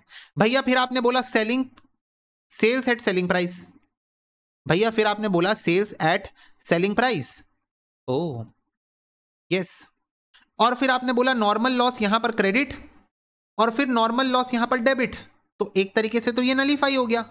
हाँ तो ये तो रह के भी नहीं है के भी नहीं है, ये तो नॉन एग्जिस्टिंग है। सिर्फ दिखाने के लिए आपने क्रेडिट किया था फिर डेबिट कर दिया। हाँ सही बात है, ये तो क्रेडिट भी किया फिर डेबिट भी किया। तो अब सेल्स को सेलिंग प्राइस में लिखने के कारण भैया आपका सरप्लस आ गया, क्योंकि आपने सेल्स को सेलिंग प्राइस पे लिखा है। ठीक है, फिर आपने उस सरप्लस को यहां पर लिख दिया जीपी की तरह, और फिर भैया आपका बैलेंसिंग फिगर जीपी आ गया, फिर आपका बैलेंसिंग फिगर जीपी आ गया। तो भैया जो काम हम एक अकाउंट के अंदर करते थे आपने बस उसको दो अकाउंट में बांट दिया है, बाकी सारी बातें सेम है। Come on everyone tell me, जो काम हम दो अकाउंट के अंदर कर रहे थे, एक अकाउंट के अंदर कर रहे थे, आपने उसको दो अलग अलग अकाउंट में बांट दिया। एक अकाउंट को बोल दिया stock account at invoice price, जिसमें सेल्स सिर्फ सेलिंग प्राइस पे रिकॉर्ड हुआ, और एक अकाउंट को आपने बना दिया ब्रांच एडजस्टमेंट अकाउंट। अब इसमें क्या टफ है बच्चों ये बताओ? मैं बस काम बढ़ा रहा हूं, बताओ ना, मैं काम बढ़ा रहा हूं, इसमें क्या दिक्कत है? कोई दिक्कत है इसमें?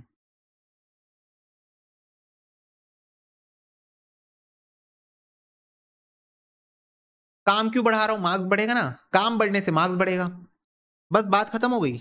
खत्म है बच्चों ये वाला मेथड। इधर देखो, इधर देखो, इसके बाद है debtors account. Debtors account same जैसे बनता है वैसे ही, फाइनल अकाउंट्स इनकम्प्लीट रिकॉर्ड्स, तुम्हारा debtors method, stock and debtors method, सब में सेम बनता है, वही वही। Opening balance, closing balance, credit sales, collection, sales return, discount, bad debts, done, खत्म। तो वैसे ही बनेगा जैसे बनता है। ब्रांच एक्सपेंस अकाउंट जैसे बनता है वैसे ही बनेगा, ठीक है ओके।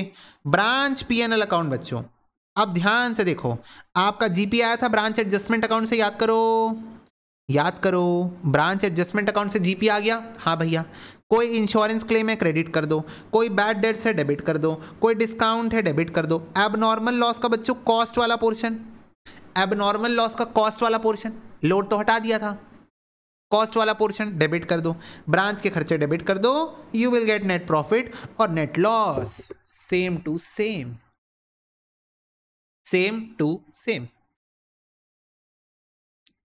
यस। अब बच्चों एक अकाउंट और इंस्टीट्यूट आपसे मांग सकती है, अगर मांगेगी तभी बनाना, बिना बोले मत बनाना, और वो है तुम्हारा goods send to branch account.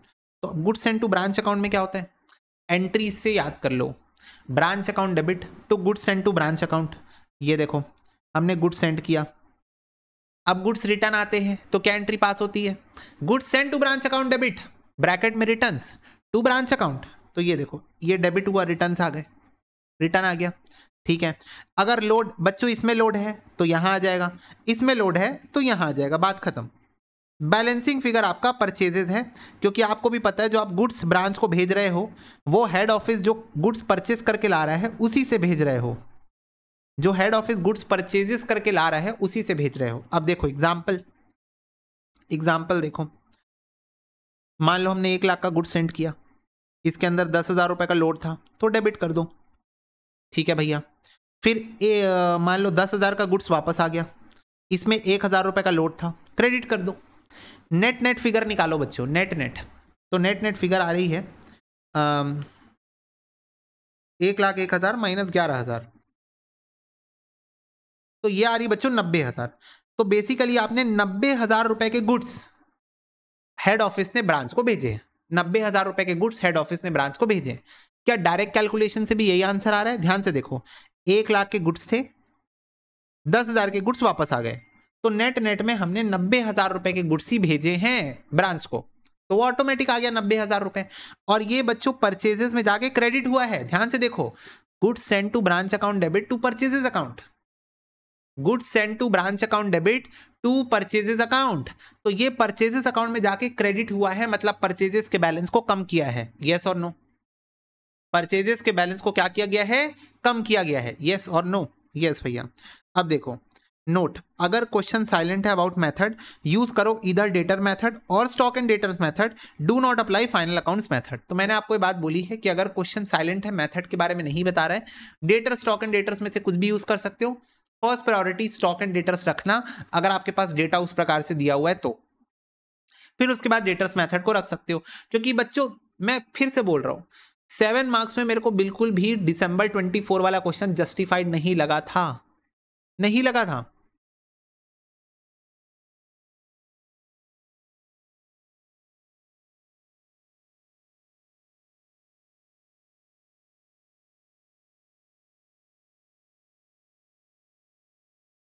ये देखो, भले तुम लोग खुश होगे तुम्हारे अटेम्प्ट में अगर ऐसा क्वेश्चन आ गया तो, लिटरली बताओ बच्चों, ये देखो क्वेश्चन नंबर 6 से, ये देखो बस ये खत्म क्वेश्चन। क्या ये 7 मार्क्स की प्रेजेंटेशन भी यही है बच्चों, ऐसा भी नहीं कि मैं इसकी प्रेजेंटेशन को इंप्रोवाइज कर सकता हूं, it is not even possible to improvise this presentation. Come on everyone, Surat branch account question खत्म। ये देखो क्वेश्चन नंबर 6 भी आ गया यहां पर, खत्म क्वेश्चन नंबर 6 से। तो मुझे बताओ 7 मार्क्स के लिए ये कहीं से भी जस्टिफाइड लग रहा है? नहीं, पर इंस्टीट्यूट ने बोला बनाओ तो बना दिए। ठीक है, इंस्टीट्यूट ने बोला नहीं सूरत ब्रांच अकाउंट बनाओ, तो हमने बना दिया Surat branch account debtor method use करके। और द पॉइंट इज 7 मार्क्स के लिए अगर मेथड लिखा नहीं है तो it's better to use stock and debtors method, क्योंकि वो थोड़ा सा बड़ा मेथड है, वो थोड़ा 7 मार्क्स को जस्टिफाई करता है, और पास्ट में ऐसा हो भी चुका है। ठीक है, तो मुझे बताओ स्टॉक एंड डेटर्स मेथड सबको क्लियर है? फटाफट से बताओ।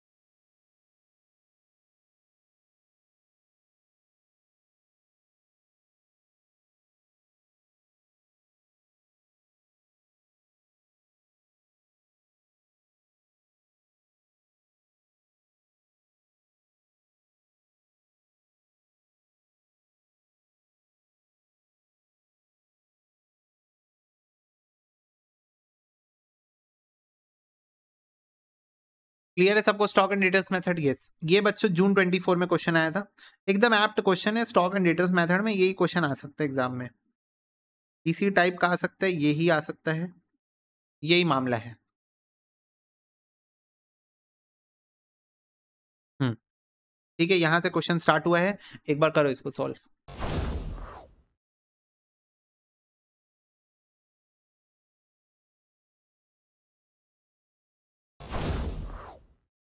ओके, चलो देखो इधर, the Ranu stores of Jaipur has a retail branch at Kota. The goods are invoiced to the branch at selling price which is obtained by adding 50% on cost price. तो बच्चों cost price में 50% add करते हो तो वही invoice price है और वही सेलिंग प्राइस है। ठीक है, all the expenses are paid by head office, the particulars are as follows. देखो बैलेंस 1 अप्रैल को दिया हुआ है, स्टॉक आईपी पे 1,20,000 का है, डेटर 43,200 का है, goods send to branch IP पे दिया हुआ है, गुड्स रिटर्न बाय ब्रांच भी आईपी पे दिया है, कैश सेल्स दी है, क्रेडिट सेल्स दी है, गुड्स रिटर्न बाय डेटर दिया है, कैश रिसीव फ्रॉम डेटर दिया है, डिस्काउंट टू डेटर दिया है, बैड डेट दिया हुआ है, branch expenses paid by head office दिया हुआ है, ठीक है, रेंट है इतना, सैलरी इतना है और मिसलिनियस एक्सपेंस इतना है, क्लोजिंग बैलेंस दिया है इनवॉइस प्राइस पे स्टॉक का और डेटर्स का भी, आपको ब्रांच का stock account, debtor account, goods send to branch account, branch expense account, branch adjustment account, branch stock account, branch stock reserve account यानी कि एडजस्टमेंट अकाउंट, और ये सारी चीजें, सॉरी इतनी चीजें in the books of head office बनाना है। सिंपल, बोलो।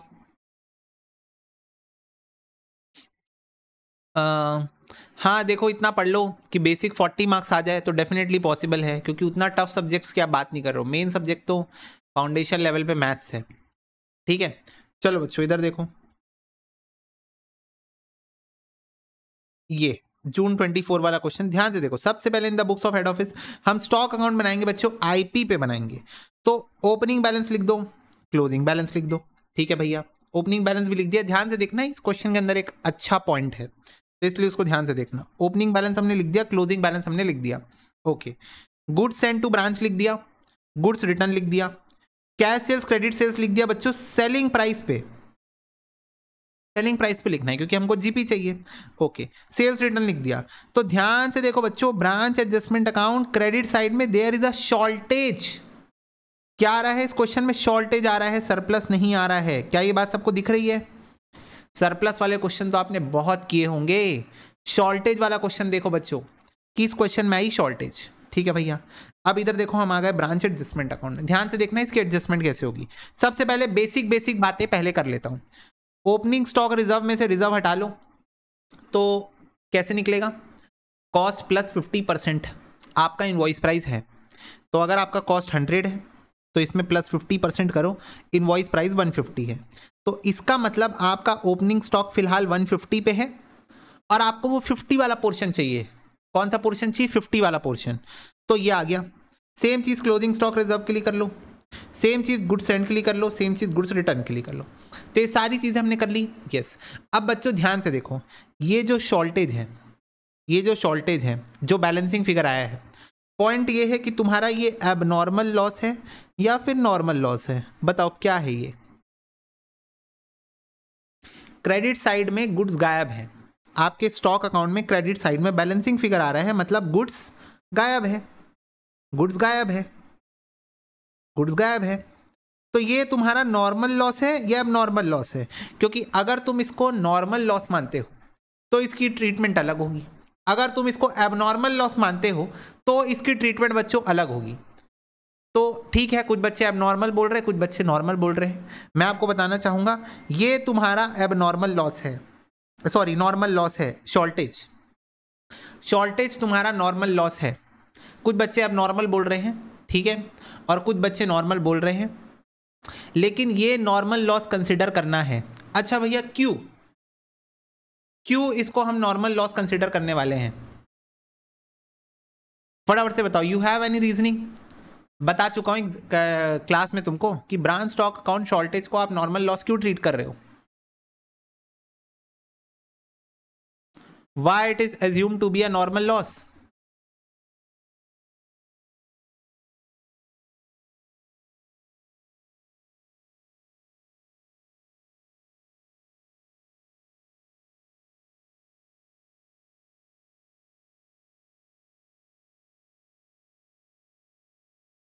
भैया तबीयत कैसी है? तबीयत अभी ठीक है बेटा। क्या हुआ था आपको? फूड पॉइजनिंग हुआ था मेरे को, जल्दी बताओ। क्लास में बताया हुआ है बच्चों, ऐसे तुम लोग लास्ट मोमेंट में चीजें भूलोगे। यही सब तो पॉइंट्स है जहां इंस्टीट्यूट तुम्हारे साथ खेलेगी, और तुम इसको अगर लास्ट मोमेंट में भूलने लग जाओगे, कैसे बनेगा बताओ? ऐसे चलेगा क्या?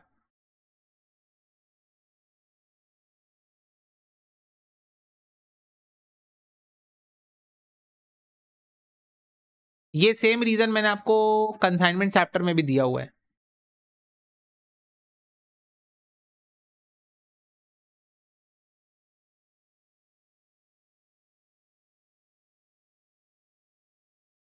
भूल गए भैया, सॉरी, चलो ठीक है, फाइनली भूल गए हो तो मैं बता ही देता हूं बच्चों, जब भी क्रेडिट साइड में, एक सेकंड, नोट्स में भी लिख के रखा हूं मैं,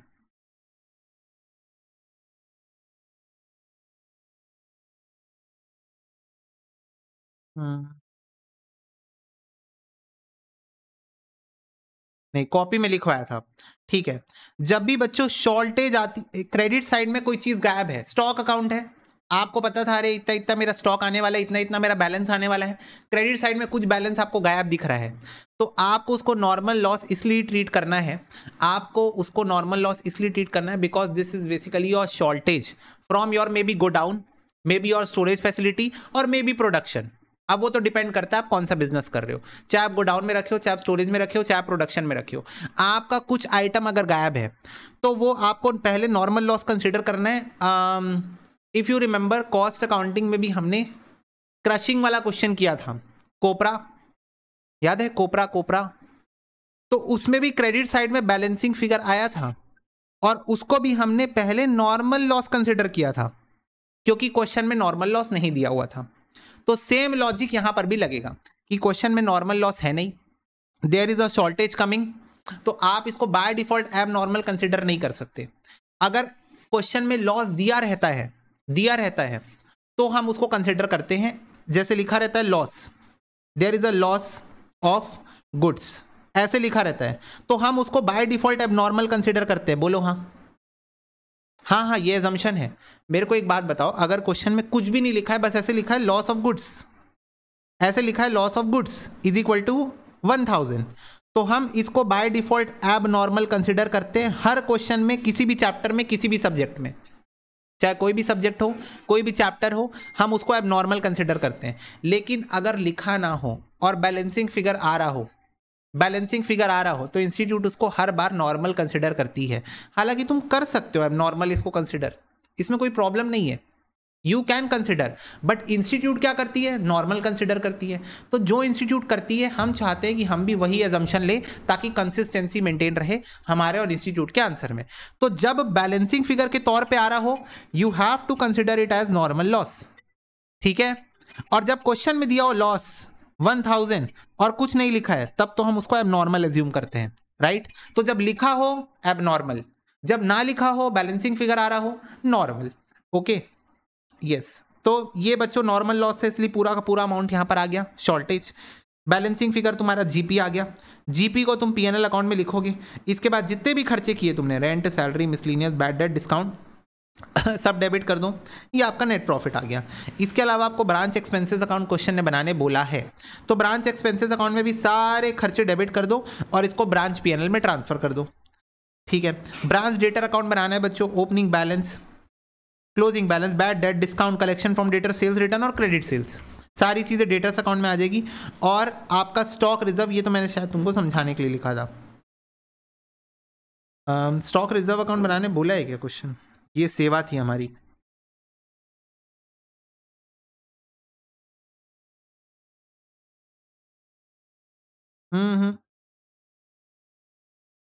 नहीं बनाना है, ठीक है। तो ये सारे अकाउंट बनाने थे और एक goods sent to branch account बनाना था, वो हमने यहाँ पर नहीं बनाया। Goods sent to branch account बना लेना और उसमें गुड्स सेंट लिख लेना, गुड्स रिटर्न लिख देना और दोनों का लोड लिख देना, बस गुड्स सेंट, गुड्स रिटर्न और दोनों का लोड, डेट्स इट।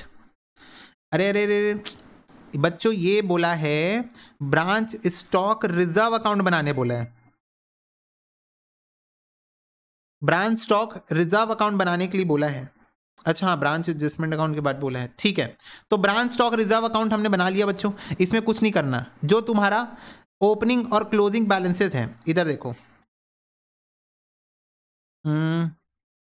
ओपनिंग और क्लोजिंग बैलेंसेस है, हाँ, उसका हमने जो रिजर्व निकाला है, ये ओपनिंग स्टॉक रिजर्व निकाला है और ये क्लोजिंग स्टॉक रिजर्व निकाला है। तो ओपनिंग स्टॉक रिजर्व इस साल ब्रांच एडजस्टमेंट में ट्रांसफर हो जाएगा और तुम्हारा क्लोजिंग स्टॉक रिजर्व इस साल मेंटेन हो जाएगा, जैसा हम लोग same to same departmental accounts में किए हुए, डिपार्टमेंटल अकाउंट्स में किए ना, वैसा सेम टू सेम। भैया एक बार बोल के बताओगे अकाउंट बना के, ठीक है। ये बताओ, opening stock reserve branch adjustment account के क्रेडिट साइड जाता है ना, जाता है कि नहीं जाता है, यस। और दूसरी बात, वो ओपनिंग स्टॉक रिजर्व है, सारे बच्चे बताओ, ओपनिंग स्टॉक यहाँ आता है और ओपनिंग स्टॉक रिजर्व यहां आता है, करेक्ट? जल्दी जल्दी बताओ। ओपनिंग स्टॉक डेबिट साइड में आता है, opening stock reserve credit side में आता है। वैसे ही क्लोजिंग स्टॉक क्रेडिट साइड में आता है, closing stock reserve debit side में आता है। Closing stock reserve debit side में आता है, यस। अब तुम इस साल करंट ईयर में जो तुम्हारा ओपनिंग स्टॉक रिजर्व रहता है उसको ब्रांच एडजस्टमेंट अकाउंट में क्रेडिट कर देते हो। तुम्हारा जो ओपनिंग स्टॉक रिजर्व रहता है जो तुम बना के रखे रहते हो उसको तुम उसको तुम बेसिकली, अगर मैं तुमको बेटर तरीके से बताऊं तो सारे बच्चे बताओ, पीएनएल अकाउंट के क्रेडिट साइड में आता है ओपनिंग स्टॉक रिजर्व और डेबिट साइड में आता है closing stock reserve. Independent branch, independent branch का टॉपिक है। Opening stock reserve credit side में आ जाता है इस साल के करंट ईयर के पीएनएल अकाउंट में, क्योंकि करंट ईयर में ये स्टॉक बिक जाएगा तो करंट ईयर में ये पैसा रियलाइज हो जाएगा, रियलाइज प्रॉफिट हो जाएगा। और ये तुम्हारा closing stock reserve debit side में आता है, क्योंकि इस साल इस क्लोजिंग स्टॉक में जो लोड है वो रियलाइज नहीं हो पाएगा, तो हम पीएनएल अकाउंट में उसको डेबिट करके प्रॉफिट को कम करते हैं, करेक्ट? यस। तो वैसे ही सेम लॉजिक यहां पर बच्चों, ओपनिंग स्टॉक रिजर्व यहां से ट्रांसफर होता है ब्रांच एडजस्टमेंट अकाउंट में। फिर से बैटरी लो गई।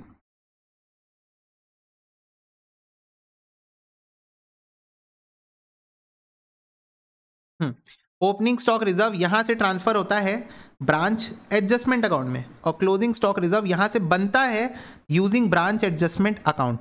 तो फिर से ध्यान से एक बार देख लो, ओपनिंग स्टॉक रिजर्व ये जो तुम्हारा स्टॉक रिजर्व अकाउंट है, इस अकाउंट का नाम है stock reserve account.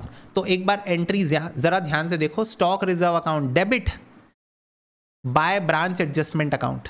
Opening stock reserve बना ओपनिंग स्टॉक रिजर्व, और फिर यहां देखो branch adjustment account debit to branch adjustment account debit to stock reserve account.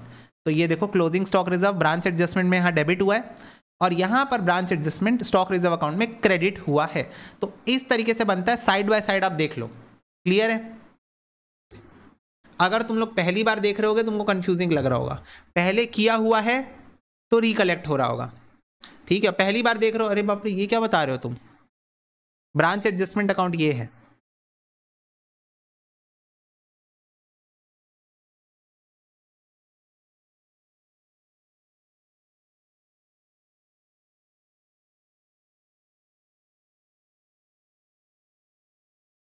Goods send to branch account नहीं बना है ना, वो बना लेना, ओके?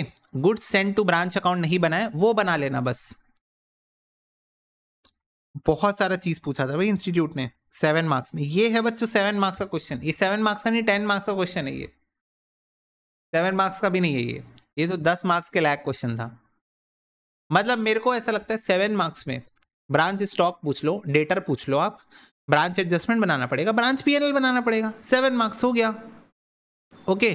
तो ये इतना काफी है, 4 अकाउंट काफी है फॉर 7 मार्क्स क्वेश्चन, ठीक है? This is my point of view. चलो इसके बाद बच्चों, इसके पिछले अटेम्प्ट में आया था होलसेल प्राइस मेथड। इधर देखो, this method of accounting adopted by those mercantile organization where both the head office and branch sell goods to the customer, hence both contribute to the organization total profit। तो wholesale price method एक ऐसा method है जहां पर head office और branch दोनों customer को direct selling करते हैं, यानी कि दोनों कस्टमर के साथ डायरेक्ट इंटरेक्शन में इन्वॉल्व है। Here head office get the due credit for profit arising out of goods sent to branch and goods sent to customer, whereby branch get credit for goods sent to customer। बोल रहा है यहाँ पर जो head office है वो कैसे profit कमाता है, वो अपने कुछ गुड्स कस्टमर को बेच देता है और कुछ गुड्स ब्रांच को, दोनों से प्रॉफिट कमाता है, ठीक है? और जो ब्रांच है बच्चों, ब्रांच वो सिर्फ और सिर्फ कस्टमर को गुड्स बेच के प्रॉफिट कमाती है। तो यही सिस्टम है हमारा, ठीक है? Trading profit and loss account head office और ब्रांच का अलग अलग बनता है, टोटल का कॉलम भी बनता है यहाँ पर, वही सारी बेसिक चीज़ें आती हैं यहाँ पर, opening stock, purchase, sales, closing stock. अब goods receive from head office, goods send to branch, तो हेड ऑफिस गुड्स सेंड कर रहा है तो वो क्रेडिट कर रहा है, ब्रांच को गुड्स मिल रहे हैं तो वो डेबिट कर रहे हैं, ठीक है? इसके अलावा फिर जीपी आ जाएगा, indirect expenses, opening stock reserve यहाँ आ जाएगा, क्लोजिंग स्टॉक रिजर्व यहाँ आ जाएगा, अकॉर्डिंगली तुम्हारा नेट प्रॉफिट और लॉस आ जाएगा। तो ये तुम्हारा trading and profit and loss account का बेसिक सा फॉर्मेट होता है अंडर होलसेल प्राइस मेथड। इसके ऊपर भी क्वेश्चन एग्जाम में आ चुका है, ये वाला क्वेश्चन देखो, ये क्वेश्चन कर लो, दिसंबर 23 सिलेबस 22 में 7 मार्क्स में ये भी क्वेश्चन आया था।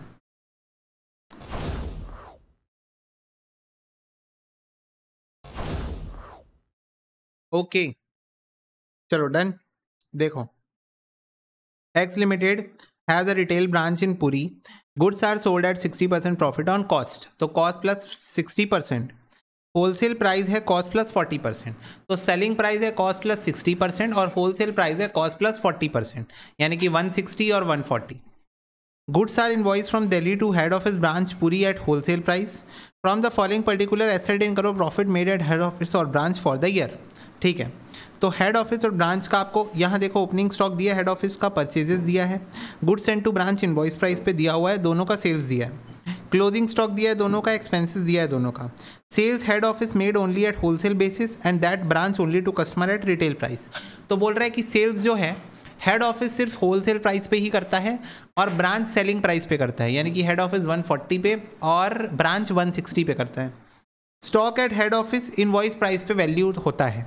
ठीक है, तो ये है बच्चों क्वेश्चन। इधर देखो, सबसे पहले हमने यहाँ पर लिख लिया ओपनिंग स्टॉक हेड ऑफिस का, हेड ऑफिस की परचेजेस लिख ली। गुड्स सेंट बच्चों हेड ऑफिस के क्रेडिट साइड में लिख दिया है, गुड्स सेंट टू ब्रांच, और ब्रांच के डेबिट साइड में लिख दिया है। दोनों की सेल्स भी लिख दी है और दोनों का आपका क्लोजिंग स्टॉक जो क्वेश्चन में दिया हुआ है, ये देखो 16,80,000 और 2,52,000, वो भी हमने यहाँ पर लिख दिया। तो जीपी आ गया यहाँ पर बैलेंसिंग फिगर, जीपी को हम यहाँ पर लिख देंगे। इसके बाद बच्चों एक्सपेंसेस दोनों के क्वेश्चन में दिए हुए हैं 80,000 40,000, वो भी आपको यहाँ पर लिख देना है। अब आपको opening and closing stock reserve की कैलकुलेशन करनी है। तो जो तुम्हारा ओपनिंग स्टॉक रिजर्व है बच्चों, वो हेड ऑफिस का बस निकलेगा, क्योंकि हेड ऑफिस के पास ही ओपनिंग स्टॉक है। हेड ऑफिस का स्टॉक क्वेश्चन ने बोला है कि इनवॉइस प्राइस पे वैल्यू होता है, यानी कि होलसेल प्राइस पे, मतलब 140 पे वैल्यू होता है, जिसके अंदर 40 तुम्हारा लोड है और 100 तुम्हारा कॉस्ट है।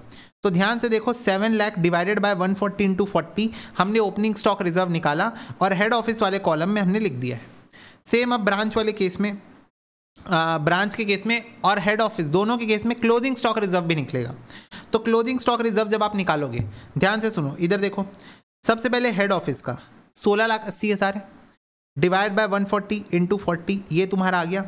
इसके बाद इधर देखो, stock at head office value होता है इनवॉइस प्राइस पे। ठीक है, और ब्रांच के लिए क्वेश्चन ने कुछ बोला है क्या? सारे बच्चे फटाफट से बताओ। हेड ऑफिस के लिए तो बोल दिया, क्या क्वेश्चन ने ब्रांच के लिए कुछ बोला है, किस पे वैल्यू होता है? यही पॉइंट है बच्चों, यही एक पॉइंट अगर तुम एग्जाम में सही कर दोगे आपको फुल मार्क्स मिलेगा, गलत कर दोगे 0 मार्क्स मिलेगा। क्या ब्रांच के लिए क्वेश्चन ने कुछ बोला है? नहीं। तो मेरे को एक बात बताओ, जब कुछ नहीं बोला तो बाय डिफॉल्ट स्टॉक की वैल्यूएशन किस चीज पे होती है? बाय डिफॉल्ट स्टॉक की वैल्यूएशन किस चीज पे होती है? क्वेश्चन ने कुछ नहीं बोला है। What is the default case scenario? Default case scenario है कि जो स्टॉक की वैल्यूएशन है वो कॉस्ट पे होती है, करेक्ट? जो भी तुम्हारा स्टॉक होता है बेसिकली कॉस्ट और NRV which ever is lower, है ना? As per accounting standard number 2 आपकी स्टॉक की वैल्यूएशन कॉस्ट पे होती है, ये है आपका डिफॉल्ट केस सिनेरियो। ओके, तो हम यही मान के चलेंगे कि जो तुम्हारा ब्रांच है वो वैल्यूएशन स्टॉक पे किया है। बोलो हाँ। तुम्हारे ब्रांच ने अपनी क्लोजिंग स्टॉक की वैल्यूएशन किस पे की है? कॉस्ट पे की है।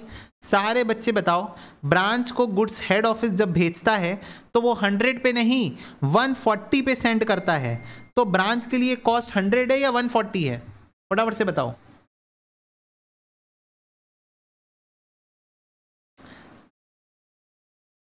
ब्रांच के लिए कॉस्ट 100 है या 140 है? 140 है। ठीक है, तो ध्यान से देखो, हमने मान के चला है कि ब्रांच का जो क्लोजिंग स्टॉक है वो 140 पे है, पर एक्चुअल कॉस्ट हम सबको पता है 100 है। एक्चुअल कॉस्ट ब्रांच को नहीं पता है, पर हमको पता है 100 है। तो हम इस 2,52,000 के स्टॉक को लोड हटा के 100 पे लाएंगे, और ये जो अमाउंट है, ये जो प्रॉफिट है, ये हेड ऑफिस ने ब्रांच से कमाया है, येस और नो? सारे बच्चे एक बार फटाफट से बताएंगे। ये जो प्रॉफिट है, अनरियलाइज प्रॉफिट है, ये हेड ऑफिस ने ब्रांच से कमाया है ना, हेड ऑफिस ने। तो इसीलिए ध्यान से देखो, तुम्हारा क्लोजिंग स्टॉक रिजर्व चाहे वो हेड ऑफिस वाला हो चाहे वो ब्रांच वाला हो, दोनों हेड ऑफिस के कॉलम में हमने डेबिट किया है। मतलब दोनों से हमने हेड ऑफिस के प्रॉफिट को कम किया है, राइट। दोनों अमाउंट से हमने हेड ऑफिस के ही प्रॉफिट को कम किया है, क्योंकि एक तो अपना हेड ऑफिस अपना खुद का क्लोजिंग स्टॉक इनवॉइस प्राइस पे वैल्यू करके रखा है। गलत बात, गलत बात। आप अपना क्लोजिंग स्टॉक ज़्यादा पे दिखा रहे हो, आप अपना खुद का क्लोजिंग स्टॉक ज़्यादा पे दिखा रहे हो, गलत बात है, गलत बात है। दूसरी बात, आपने जो ब्रांच को गुड्स भेजे हैं, ये जो क्लोजिंग स्टॉक पड़ा है, जो ब्रांच को आपने गुड्स भेजे हैं, ये भी आपने 140 पे भेज के रखा है, इसमें भी आपने अनरियलाइज प्रॉफिट मिला के रखा है। तो ये दोनों का अनरियलाइज प्रॉफिट हेड ऑफिस के कॉलम में यहाँ डेबिट हो रहा है, हेड ऑफिस के कॉलम में डेबिट हो रहा है, और ये सही तुम्हारा प्रॉफिट आ गया। क्या ये बात सबको समझ में आई? फटाफट से बताओ। कुछ बच्चे बोल रहे हैं वो 60-40 वाला समझ में नहीं है। बेटा 100 रुपये तुम्हारी कॉस्ट है, ठीक है। इनवॉइस प्राइस है तुम्हारा 100 + 40% यानी कि 140। इसी को तुम होलसेल प्राइस भी बोल सकते हो, ओके।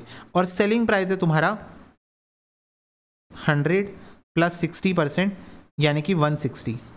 ये बोल रहा है क्वेश्चन। 40-60 का मतलब ये है, कॉस्ट प्राइस 100 है, होलसेल प्राइस या फिर इनवॉइस प्राइस 140 है, और सेलिंग प्राइस 160 है। तो ये क्या ये बात सबको समझ में? ये वाला क्वेश्चन आएगा बच्चों, तो ये ऐसा ही क्वेश्चन आएगा एग्जाम में। सेलिंग प्राइस का कुछ काम नहीं है हाँ इस क्वेश्चन में। हालांकि सेलिंग प्राइस का काम इस क्वेश्चन में ऐसा हो सकता है, क्या हो सकता है कि आपको सेल्स तो दी हुई है, मैं आपको बता देता हूं क्या काम पड़ सकता है। आपको यहां पर सेल्स तो दी हुई है, तो जब क्वेश्चन में आपको सेल्स दी हुई है तो सेल्स को यूज करके जीपी निकाल सकते हो ना, सेल्स को यूज करके जीपी निकाल सकते हो ना। हाँ, तो जीपी निकाल लो और बैलेंसिंग फिगर क्लोजिंग स्टॉक आ जाएगा। ये काम क्वेश्चन में हो सकता है पर दिया नहीं है। पर अगर एग्जाम में क्वेश्चन आ रहा है, अब अगली बार क्वेश्चन आ रहा है, तो इंस्टीट्यूट ये काम कर सकती है कि सेल्स दिया हुआ है ना, जीपी रेशियो भी दिया हुआ है, तो जीपी रेशियो यूज करके जीपी निकाल लो, बैलेंसिंग फिगर क्लोजिंग स्टॉक निकाल लो, और फिर क्लोजिंग स्टॉक का रिजर्व बनाओ। ठीक है। अब ठीक है, कुछ बच्चों का रेगुलर क्लास में ये भी डाउट आया था कि ब्रांच में आप डेबिट क्यों नहीं कर रहे हो क्लोजिंग स्टॉक रिजर्व। बेटा ब्रांच ने अपना क्लोजिंग स्टॉक इन्फ्लेट करके रखा है क्या? नहीं, कॉमन सेंस लगाओ। ब्रांच को तो गुड्स 140 पे मिले हैं और उसने 140 में ही दिखाए हैं। बोलो हाँ, ब्रांच को तो गुड्स 140 में ही मिला है और वो 140 पे ही दिखाया है, तो उसके लिए कोई स्टॉक रिजर्व है ही नहीं इस क्वेश्चन में। आ रही बात समझ में? उसके लिए इस क्वेश्चन में हाँ, ब्रांच का तो कॉस्ट ही 140 है, ब्रांच का तो कॉस्ट ही 140 है, तो 140 में उसको गुड्स मिले हैं, 140 में उसने उसको दिखाया है। ये बात बड़ी सिंपल सी है, तो वो दिमाग तुम लोग लगाना मत। अब वैसे भी रिवीजन चल रहा है, तुमको सारी चीजें याद करनी कि अच्छा हाँ ऐसा भी होता था। ओके, तो याद रखो, हेड ऑफिस ने अपना खुद का क्लोजिंग स्टॉक बढ़ा के दिखाया है तो उसका लोड भी हटेगा, और ब्रांच को जो गुड्स भेजे हैं उस पर भी जो अनरियलाइज प्रॉफिट है वो भी हेड ऑफिस के प्रॉफिट से ही माइनस होगा, क्योंकि दोनों प्रॉफिट हेड ऑफिस कमा के बैठा है। ये दोनों अनरियलाइज प्रॉफिट हेड ऑफिस कमा के बैठा है। क्या ये बात क्लियर है? फटाफट से बताओ, क्लियर हो गई बात सबको? तो ये था तुम्हारा होलसेल प्राइस मेथड। ठीक है। हाँ, इसके बाद है बच्चों इंडिपेंडेंट ब्रांचेस। ये तुम्हारा डिपेंडेंट ब्रांच का टॉपिक कंप्लीट हो गया है। ठीक है, अब इसके ऊपर तुम और क्वेश्चंस प्रैक्टिस कर लेना फ्रॉम योर एमटीपी PYQ, जो भी तुम्हारे हैं मॉड्यूल के क्वेश्चन सारे कर लेना, दैट विल बी सफिशिएंट। ठीक है, डिपेंडेंट ब्रांच के सारे क्वेश्चन। इंडिपेंडेंट ब्रांच की बात करूँ तो अगर ये क्वेश्चन आता है तो 14 मार्क्स में आएगा, क्योंकि आपको पता है इंडिपेंडेंट ब्रांच में मल्टीपल स्टेप्स इन्वॉल्व हैं। सबसे पहले रिकन्सिलिएशन करना पड़ता है, ट्रायल बैलेंस, बोलो हाँ, रिकंसाइल करना पड़ता है हेड ऑफिस की बुक्स में ब्रांच का बैलेंस, ब्रांच की बुक्स में हेड ऑफिस का बैलेंस। जनरली रिकंसिलिएशन दो तरीकों के हो सकता है, cash in transit, goods in transit के कारण डिफरेंस आ रहा है तो वो रिकंसिलिएशन होगा, या फिर एलोकेटेड ओवरहेड्स जो होते हैं हेड ऑफिस के ब्रांच को, उसके कारण हो सकता है। रिकंसिलिएशन करने के बाद ट्रायल बैलेंस बनाओगे, दोनों का फाइनल अकाउंट्स बनाओगे, फिर दोनों का कंसोलिडेटेड फाइनेंशियल अकाउंट्स बनाओगे, तो एक बहुत लंबा प्रोसेस है ये। 14 मार्क्स का क्वेश्चन इसके ऊपर बनता है एग्जाम में। देखो तो पहले तो इंट्रोडक्शन है, इंट्रोडक्शन छोड़ो, हम सीधा यहां पर आते हैं। ये देखो note, adjustment should be made for the goods और cash in transit before solving question of independent branch. ठीक है, तो अब कैसे सॉल्व होगा इसका क्वेश्चन? पहला, आपको करना है reconciliation of branch and head office balance in each other book. Generally reconciliation goods in transit और कैश इन ट्रांजिट का होता है। तो अगर हेड ऑफिस ने ब्रांच को गुड्स भेजे हैं और वो गुड्स अभी भी रास्ते में है, तो ब्रांच अपनी बुक्स में एंट्री पास करती है goods in transit account debit to head office account. ऐसे ही अगर ब्रांच ने हेड ऑफिस को कैश भेजा है और अभी वो कैश रास्ते में है, तो हेड ऑफिस अपनी बुक्स में एंट्री पास करता है cash in transit account debit to branch account. ये एंट्री ये दोनों अपनी अपनी बुक्स में भी पास कर सकते हैं, उसमें कोई प्रॉब्लम की बात नहीं है। दोनों में से कोई भी एक बुक में एंट्री पास कर लो, तुम्हारा काम हो जाएगा। इसके बाद स्टेप 2, प्रिपेयर करो final accounts of the branch. अगर क्लोजिंग स्टॉक मिसिंग हो तो प्रिपेयर करो stock account at cost to branch. ध्यान से सुनो, इसके बाद आपको ब्रांच का फाइनल अकाउंट्स बनाना है, उसके लिए ट्रेडिंग अकाउंट बनाना पड़ेगा। और ट्रेडिंग अकाउंट में क्लोजिंग स्टॉक मिसिंग हो सकता है, तो उसको निकालने के लिए ना, जैसे हमने स्टॉक अकाउंट बनाना सीखा है, वही स्टॉक अकाउंट आपको बनाना है। बस इतना ध्यान रखना, उसमें ब्रांच की कॉस्ट लेना। ब्रांच की कॉस्ट नॉर्मल कॉस्ट से ज़्यादा हो सकती है, जैसे कि अभी 140 थी ना, तो याद रखना कि हेड ऑफिस अगर 100 रुपये के गुड्स 120 रुपये में भेज रहा है, तो 120 रुपये है ब्रांच की कॉस्ट। सिंपल शब्दों में बोलूँ तो इनवॉइस प्राइस पे बनाना है आपको, ठीक है। कॉस्ट टू ब्रांच का मतलब इनवॉइस प्राइस है, ओके यस। तो ओपनिंग स्टॉक लिखना, गुड्स रिसीव लिखना, सेल्स रिटर्न लिखना, सेल्स लिख देना, goods return to head office, losses, तो आपका क्लोजिंग स्टॉक आ जाएगा। याद रखना अगेन, इस अकाउंट का पर्पस है फिजिकल क्वांटिटी पता लगाना। इस अकाउंट का पर्पस क्या है? Physical quantity of closing stock पता लगाना। तो यहाँ सारे लॉसेज आएंगे और यहाँ पर सेल्स भी किस पे आएगा? इनवॉइस प्राइस पे ही आएगा, सेलिंग प्राइस पे नहीं आएगा, क्योंकि ये अकाउंट जीपी बनाने के लिए नहीं निकाला जा रहा है, नहीं बनाया जा रहा है। अगर जीपी निकालने के लिए बनाते हैं तब सेल्स को सेलिंग प्राइस पे दिखाते हैं। आपका पर्पस क्या है? भैया मुझे तो क्लोजिंग स्टॉक चाहिए, तो क्लोजिंग स्टॉक चाहिए तो इनवॉइस प्राइस पे बनाओ, ओके ठीक है यस। जनरली इंडिपेंडेंट ब्रांच का क्वेश्चन आने के चांसेस कम है, क्योंकि 14 मार्क्स कैप्चर कर लेता है ना ये, तो इसीलिए थोड़ा कम चांसेस है, बट फिर भी फॉरेन ब्रांच आने के चांसेस ज़्यादा है। और फॉरेन ब्रांच करने के लिए इंडिपेंडेंट ब्रांच आपको सीखना ही पड़ेगा, तो इसलिए सीख लो। स्टेप 3, प्रिपेयर करो final accounts of head office after reconciliation entry adjustment. Again closing stock में भी missing, stock account prepare at cost to head office. तो इसके बाद आपको फाइनल अकाउंट्स हेड ऑफिस का बनाना है, वही trading PNL account, balance sheet. अगर यहाँ पर भी स्टॉक मिसिंग हो तो कॉस्ट टू हेड ऑफिस में स्टॉक अकाउंट बना के क्लोजिंग स्टॉक निकाल लेना, ठीक है। अब देखो, आपको कंसोलिडेटेड बैलेंस शीट बनानी है हेड ऑफिस और ब्रांच की। ये कैसे बनेगा? ब्रांच के सारे एसेट्स ले लो, ब्रांच की सारी लायबिलिटी ले लो, हेड ऑफिस से प्लस करके लिख दो। याद रखना इस प्रोसेस के दौरान हेड ऑफिस की बुक्स में ब्रांच का बैलेंस और ब्रांच की बुक में हेड ऑफिस का बैलेंस 0 हो जाता है, ठीक है। तो ऑटोमेटिक आपकी हेड ऑफिस की बुक में ब्रांच का बैलेंस 0 दिखने लग जाएगा, नहीं आएगा, ओके। इसके लिए एंट्री क्या होती है? हेड ऑफिस सारे एसेट्स लेगा तो assets account debit to branch account, सारी लायबिलिटी लेगा तो branch account debit to liability, और ब्रांच का प्रॉफिट भी ले लेगा तो branch account debit to PNL account, ठीक है, अगर प्रॉफिट ले रहा है तो। और लॉस ले रहा है तो PNL account debit to branch account. इसकी उल्टी एंट्रीज होगी ब्रांच की बुक्स में तो एकदम सिंपल है। Note, unrealized profit if any is eliminated by passing journal entry in the books of head office. P&L account debit to provision for unrealized profit account deduct from stock in consolidated balance sheet. तो बच्चों ये आपको entry याद होगी, मैंने आपको बताई थी इंडिपेंडेंट ब्रांचेस के केस में अगर हेड ऑफिस ने ब्रांच को जो गुड्स भेजे हैं वो इनवॉइस प्राइस पे भेज के रखे हैं, तो अनरियलाइज प्रॉफिट आपको क्लोजिंग स्टॉक का बनाना पड़ेगा। तो उसकी एंट्री क्या होती है? Profit and loss account debit to provision for unrealised profit account. और ऑब्वियसली हम इसको स्टॉक से माइनस करके दिखाते हैं, जैसा अभी तक हम करके आ रहे हैं रिवीजन में, ठीक है। आने वाले सालों में बच्चों इनकॉर्पोरेशन एंट्रीज रिवर्स होगी और ओपनिंग स्टॉक रिजर्व क्रेडिट कर दिया जाएगा। याद आया? ये किसके लिए था? ये था तुम्हारा closing stock reserve, PNL account debit करके। अब ये है तुम्हारा ओपनिंग स्टॉक रिजर्व, ये देखो, ये था क्लोजिंग स्टॉक रिजर्व, ये है ओपनिंग स्टॉक रिजर्व। तो ओपनिंग स्टॉक रिजर्व पीएनएल में क्रेडिट होता है ना, तो provision for unrealised profit account debit to PNL account. ये देखो, ये वाला क्वेश्चन याद है? ये याद है? ये ओपनिंग स्टॉक रिजर्व क्रेडिट हो गया, क्लोजिंग स्टॉक रिजर्व डेबिट हो गया, बस अभी तक यही बताते आ रहा हूँ, वही सारी चीज़ें बार बार रिपीट हो रही है यहाँ पर, ठीक है। आपको क्वेश्चन ये भी बोल सकता है कि फुल इनकॉर्पोरेशन करो, उस केस में आपको एंट्री पास करनी है for income expense incorporation only. तो बच्चों आपको क्वेश्चन ये भी बोल सकता है कि फुल इनकॉर्पोरेशन करो ब्रांच का हेड ऑफिस की बुक्स में, तो वहाँ पर ट्रायल बैलेंस के एक एक इनकम और एक्सपेंसेस के आइटम की आपको एंट्रीज पास करनी पड़ेगी। इसके ऊपर भी हमने क्वेश्चन किया था, याद है?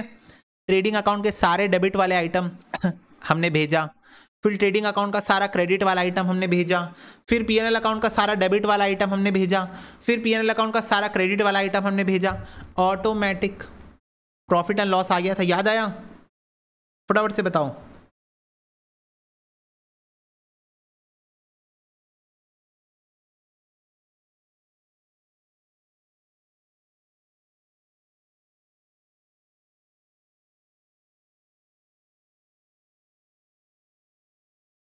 ये देखो, ये वाला क्वेश्चन याद है? इन the books of head office एक एक आइटम हमने भेजा था, एक एक आइटम। ये देखो, branch opening stock account debit, goods send to branch account debit, branch carriage inwards account debit to branch account. Trading account के सारे आइटम आ गए, सारे आइटम आ गए। फिर उसके बाद ट्रेडिंग अकाउंट के क्रेडिट साइड के सारे item, branch trading account debit to branch opening stock account to branch goods send to branch account to branch carriage inwards account. सारा आइटम हमने क्या कर लिया, यहां पर मंगा लिया। बोलो यस और नो। डेबिट साइड का, डेबिट साइड का, फिर क्रेडिट साइड के सारे आइटम, तो branch account debit to branch sales account to branch closing stock account to goods return to head office account. फिर उसके बाद इसको हमने ब्रांच ट्रेडिंग अकाउंट में ट्रांसफर किया। फिर उसके बाद हमने पीएनएल अकाउंट का सारा आइटम मंगाया, फिर उसको ट्रांसफर किया। ऑटोमेटिकली हमारा प्रॉफिट आ गया था। फुल इनकॉर्पोरेशन, याद है? ये था क्वेश्चन नंबर तुम्हारा 68, ये था क्वेश्चन नंबर 68। 68 नंबर क्वेश्चन में हमने फुल इनकॉर्पोरेशन किया था। सारे ट्रेडिंग अकाउंट के डेबिट साइड के सारे आइटम आ गए, क्रेडिट साइड के सारे आइटम आ गए, पीएनएल अकाउंट का डेबिट क्रेडिट का सारा आइटम आ गया, ऑटोमेटिक पीएनएल अकाउंट आ जाएगा। तो और एसेट्स और लायबिलिटी, तो पीएनएल की एंट्री हमको इस क्वेश्चन में अलग से नहीं करनी पड़ती। पीएनएल की एंट्री इस क्वेश्चन में हम लोग को अलग से नहीं करनी पड़ती। ओके, बहुत लीस्ट चांसेस इसके आने के, फुल इनकॉर्पोरेशन वाले क्वेश्चन के। ठीक है, तो ये बच्चों तुम्हारा इंडिपेंडेंट ब्रांच का क्वेश्चन हुआ। फटाफट से बताओ, इंडिपेंडेंट ब्रांच के ऊपर हमको क्वेश्चन करना है क्या एक, कि नहीं करे? बताओ।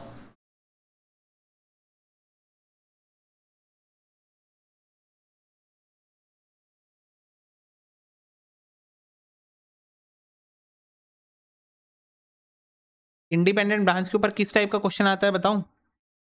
देखो, इंडिपेंडेंट ब्रांच के ऊपर किस टाइप के क्वेश्चन आते हैं एक बार दिखाता हूं।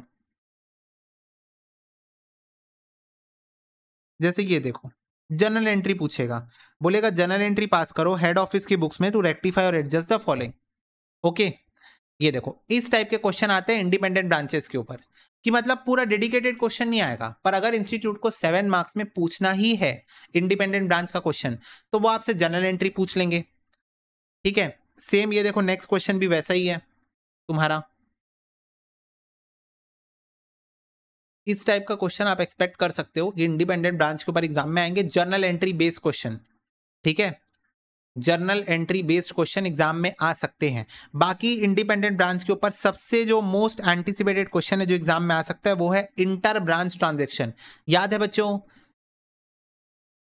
Delhi branch, Agra branch, Mathura branch, Ahmedabad branch, debit credit, debit credit, debit credit, debit credit, आया तो डेबिट गया तो क्रेडिट, आया तो डेबिट गया तो क्रेडिट, आया तो डेबिट गया तो क्रेडिट, लास्ट में नेट फिगर लिखो, एक जर्नल एंट्री पास करो, क्वेश्चन खत्म। याद आया? वही है वो inter branch transaction, most anticipated question of independent branches. देखो क्या होता है, generally branch deal can deal with other branches of the company on its own, but for the sake of control head office बोलता है कि सारे transaction जो branch के बीच में होंगे वो हेड ऑफिस के थ्रू करने पड़ेंगे। ओके, हेड ऑफिस एक समरी बनाता है नेट ट्रांजैक्शन मंथली और वीकली बेसिस पे। जर्नल एंट्री क्या होती है बच्चों? जैसे कि देखो, ब्रांच ए ने सेंड किया कैश ब्रांच बी को, तो ब्रांच बी को पैसा मिल रहा है, ब्रांच ए सेंड कर रहा है, तो ब्रांच ए अपनी बुक्स में लिखेगा branch B account debit to cash, नहीं ना ना ना ना ना, head office account debit to cash. क्या लिखेगा? Head office account debit to cash account. Okay, और ब्रांच बी लिखेगा cash account debit to head office. मतलब दोनों ने अपना ट्रांजैक्शन डायरेक्टली लिंक ना करके हेड ऑफिस के थ्रू कर दिया। एंट्री होनी क्या चाहिए थी? Branch B account debit to cash account A की बुक्स में, और बी की बुक्स में क्या होना चाहिए था? Cash account debit to A account, लेकिन दोनों ने उसके जगह हेड ऑफिस लिख दिया। ठीक है, और हेड ऑफिस की बुक्स में क्या एंट्री होगी? Branch B account debit to branch A account, debit the receiver, credit the giver, personal account है। Debit the receiver, credit the giver. तो इस तरीके का एक समरी बनाया जाता है। जो भी ट्रांजेक्शन्स आप मिल रहा होता है डेबिट कर रहे होते हो, जा रहा होता है क्रेडिट कर रहे होते हो, लास्ट में जो नेट फिगर आता है उसके बेसिस पे आप एंट्री पास कर देते हो। इसके ऊपर मैं आपको क्वेश्चन दिखाता हूँ।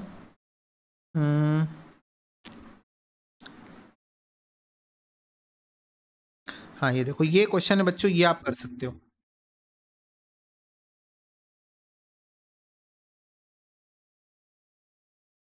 ये क्वेश्चन भी 7 मार्क्स में आ सकता है।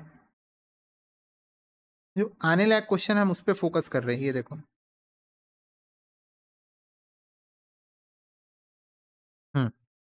चलो इसको सॉल्व कर लो।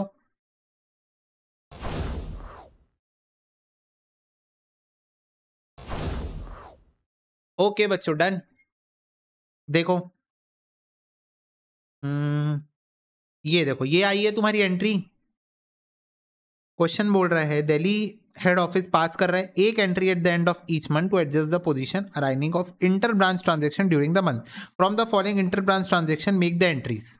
ठीक है, तो इधर देखो, कोलकाता ब्रांच रिसीव कर रहा है गुड्स फ्रॉम पटना 18,000 रुपये, अहमदाबाद 12,000 रुपये।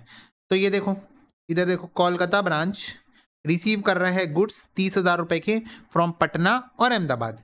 तो Kolkata debit, Patna Ahmedabad credit. Debit the receiver, credit the giver. ठीक है, send goods to Ahmedabad 30,000, Patna 24,000। तो गुड्स भेज रहा है क्रेडिट, इन दोनों को मिल रहा है दोनों debit. Send acceptance to Patna 12,000, Ahmedabad 6,000। तो इन दोनों को मिल रहा है डेबिट, ये भेज रहा है credit, acceptance. Kanpur branch apart from above, ऊपर वाले को छोड़कर नीचे और ट्रांजेक्शन हुए हैं। Send goods to Ahmedabad branch 18,000 रुपये, तो कानपुर ने अहमदाबाद को भेजा, तो ये क्रेडिट, ये debit. Receive BR from Ahmedabad, तो अहमदाबाद क्रेडिट, ये debit. Receive cash from Ahmedabad 10,000 रुपये, तो ये डेबिट और ये क्रेडिट। ठीक है, ये बच्चों टोटल आ गया। अब टोटल आने के बाद ध्यान से सुनो, टोटल आने के बाद आप निकालोगे बैलेंसिंग फिगर। तो यहाँ देखो, डेबिट माइनस क्रेडिट, इसका आ रहा है क्रेडिट बैलेंस। तो हम लोग ऐसे नहीं लिखते हैं, हम लोग लिखते हैं बड़े वाले के नीचे। तुम यहाँ भी लिख सकते हो, कोई दिक्कत नहीं है, समझने के लिए बच्चों। क्या आ रहा है? क्रेडिट बैलेंस आ रहा है। तो ये कोलकाता होने वाला है क्रेडिट, क्योंकि क्रेडिट बैलेंस ज़्यादा आ रहा है। ठीक है, क्रेडिट साइड ज़्यादा है, तो ये होने वाला है क्रेडिट। कानपुर देखो, ये माइनस ये डेबिट बैलेंस आ रहा है। पटना बच्चों डेबिट बैलेंस आ रहा है। अहमदाबाद ये माइनस ये डेबिट बैलेंस आ रहा है। ठीक है, तो जो साइड ज़्यादा होता है उसको डेबिट बैलेंस बोलते हैं ना। Come on everyone, tell me basic fundamental rule of accounting. जो साइड ज़्यादा है उसको उसी का बैलेंस होता है। तो यहाँ देखो, डेबिट का 30,000, क्रेडिट का 72, तो ये हुआ क्रेडिट बैलेंस। 28 और 18, तो ये हुआ डेबिट बैलेंस, ये हुआ डेबिट बैलेंस, और ये भी हुआ डेबिट बैलेंस। ठीक है, तो जनरल एंट्री में भी ऐसे ही दिखेगा, दोनों का डिफरेंस का अमाउंट। ठीक है, कानपुर डेबिट हो गया, पटना डेबिट हो गया, अहमदाबाद डेबिट हो गया, कोलकाता क्रेडिट हो गया। बेसिक फटाफट से बताओ। तो ये भी एक क्वेश्चन 7 मार्क्स में बिल्कुल एग्जाम में आ सकता है। इसके बाद है बच्चों, last topic of the chapter is your foreign branches. ये अभी तक अनटच्ड है और मुझे लगता है हाईली एंटिसिपेटेड है अपकमिंग अटेम्प्ट में। फॉरेन ब्रांच 7 मार्क्स का आएगा, वो भी जो मॉड्यूल के अंदर क्वेश्चन है वही वाला क्वेश्चन आएगा, क्योंकि उसमें सिर्फ ट्रायल बैलेंस को कन्वर्ट करने के लिए बोला है।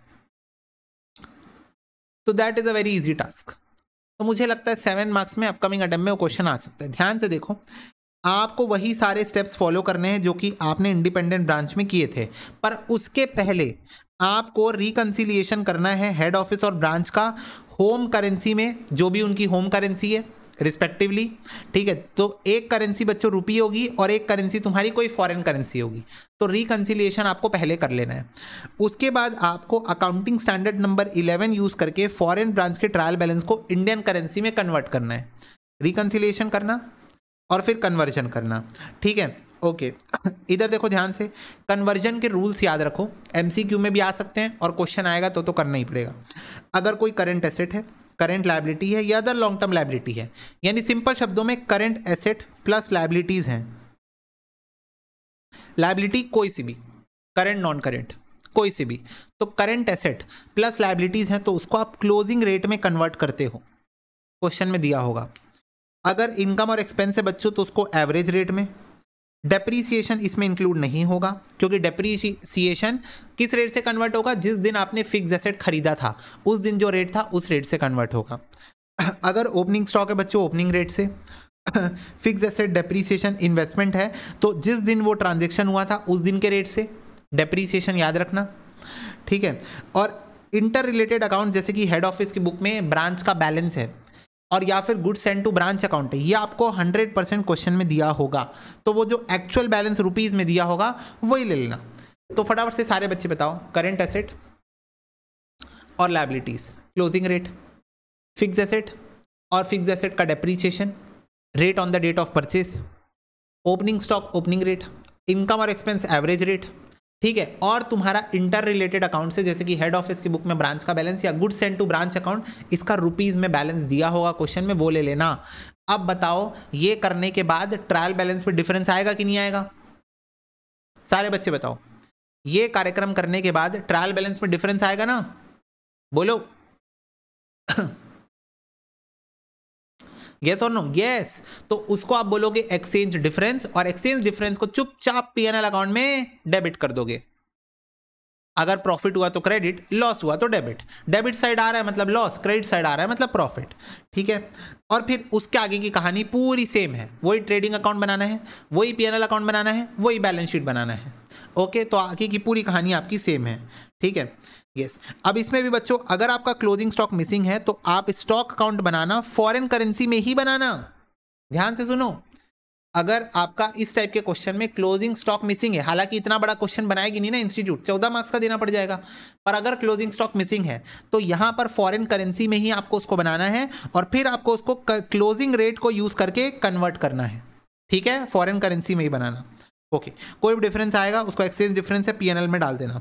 अगर ब्रांच मैनेजर की कमीशन निकालने के लिए बोलेगा क्वेश्चन, ठीक है, अगर क्वेश्चन बोलेगा ब्रांच मैनेजर की कमीशन निकालो तो it is to be calculated in foreign currency only and then you have to convert it using closing rate.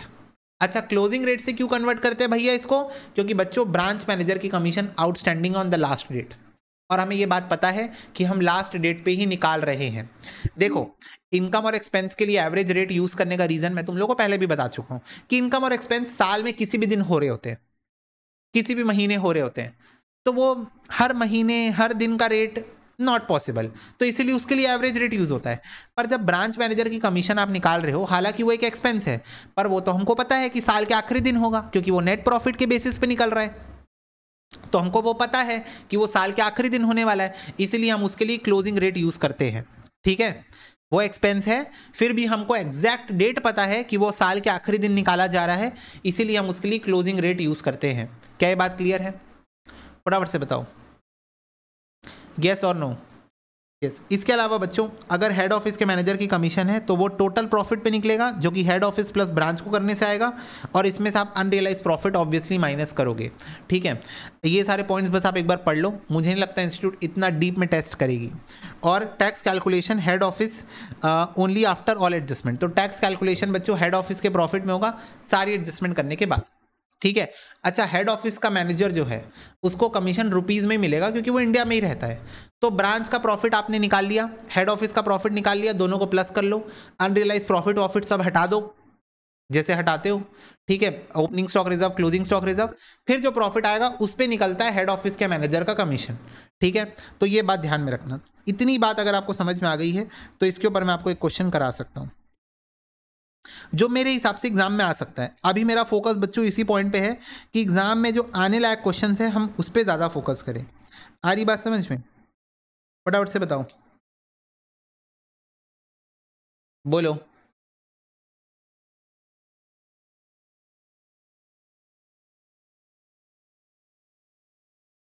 Yes. तो देखो क्वेश्चन नंबर 33 आप कर लेना और एक मॉड्यूल वाला क्वेश्चन आप कर लेना।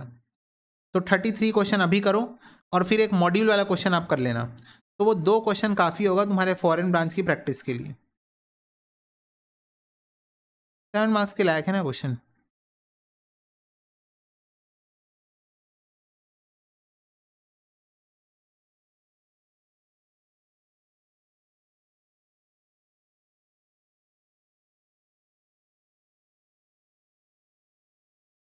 देखो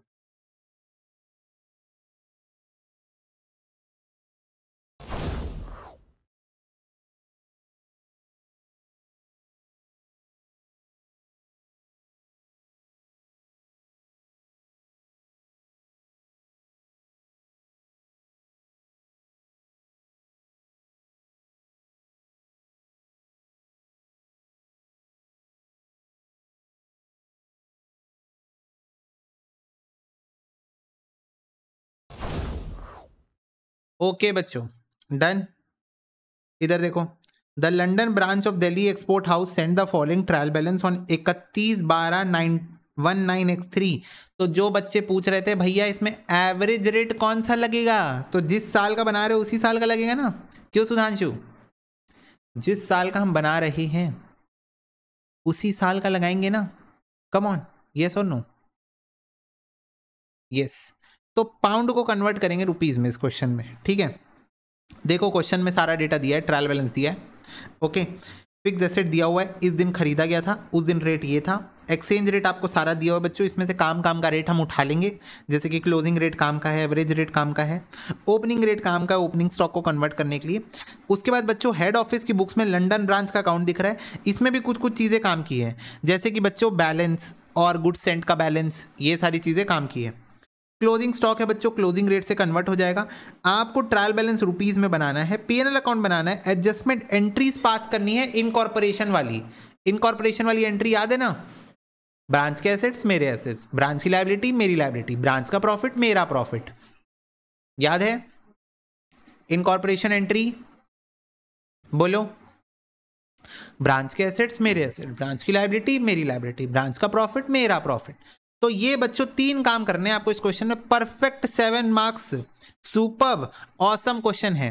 तो ये मैं आपको एक बार फटाफट से दिखाता हूं किस तरीके से आप प्रेजेंटेशन करके इस क्वेश्चन को बड़ी आसानी से सॉल्व कर सकते हो। सबसे पहले बना लो कन्वर्टेड ट्रायल बैलेंस। इसके पहले भी एक स्टेप होता है रिकंसिलिएशन, पर वो हमको नहीं करना है, ठीक है।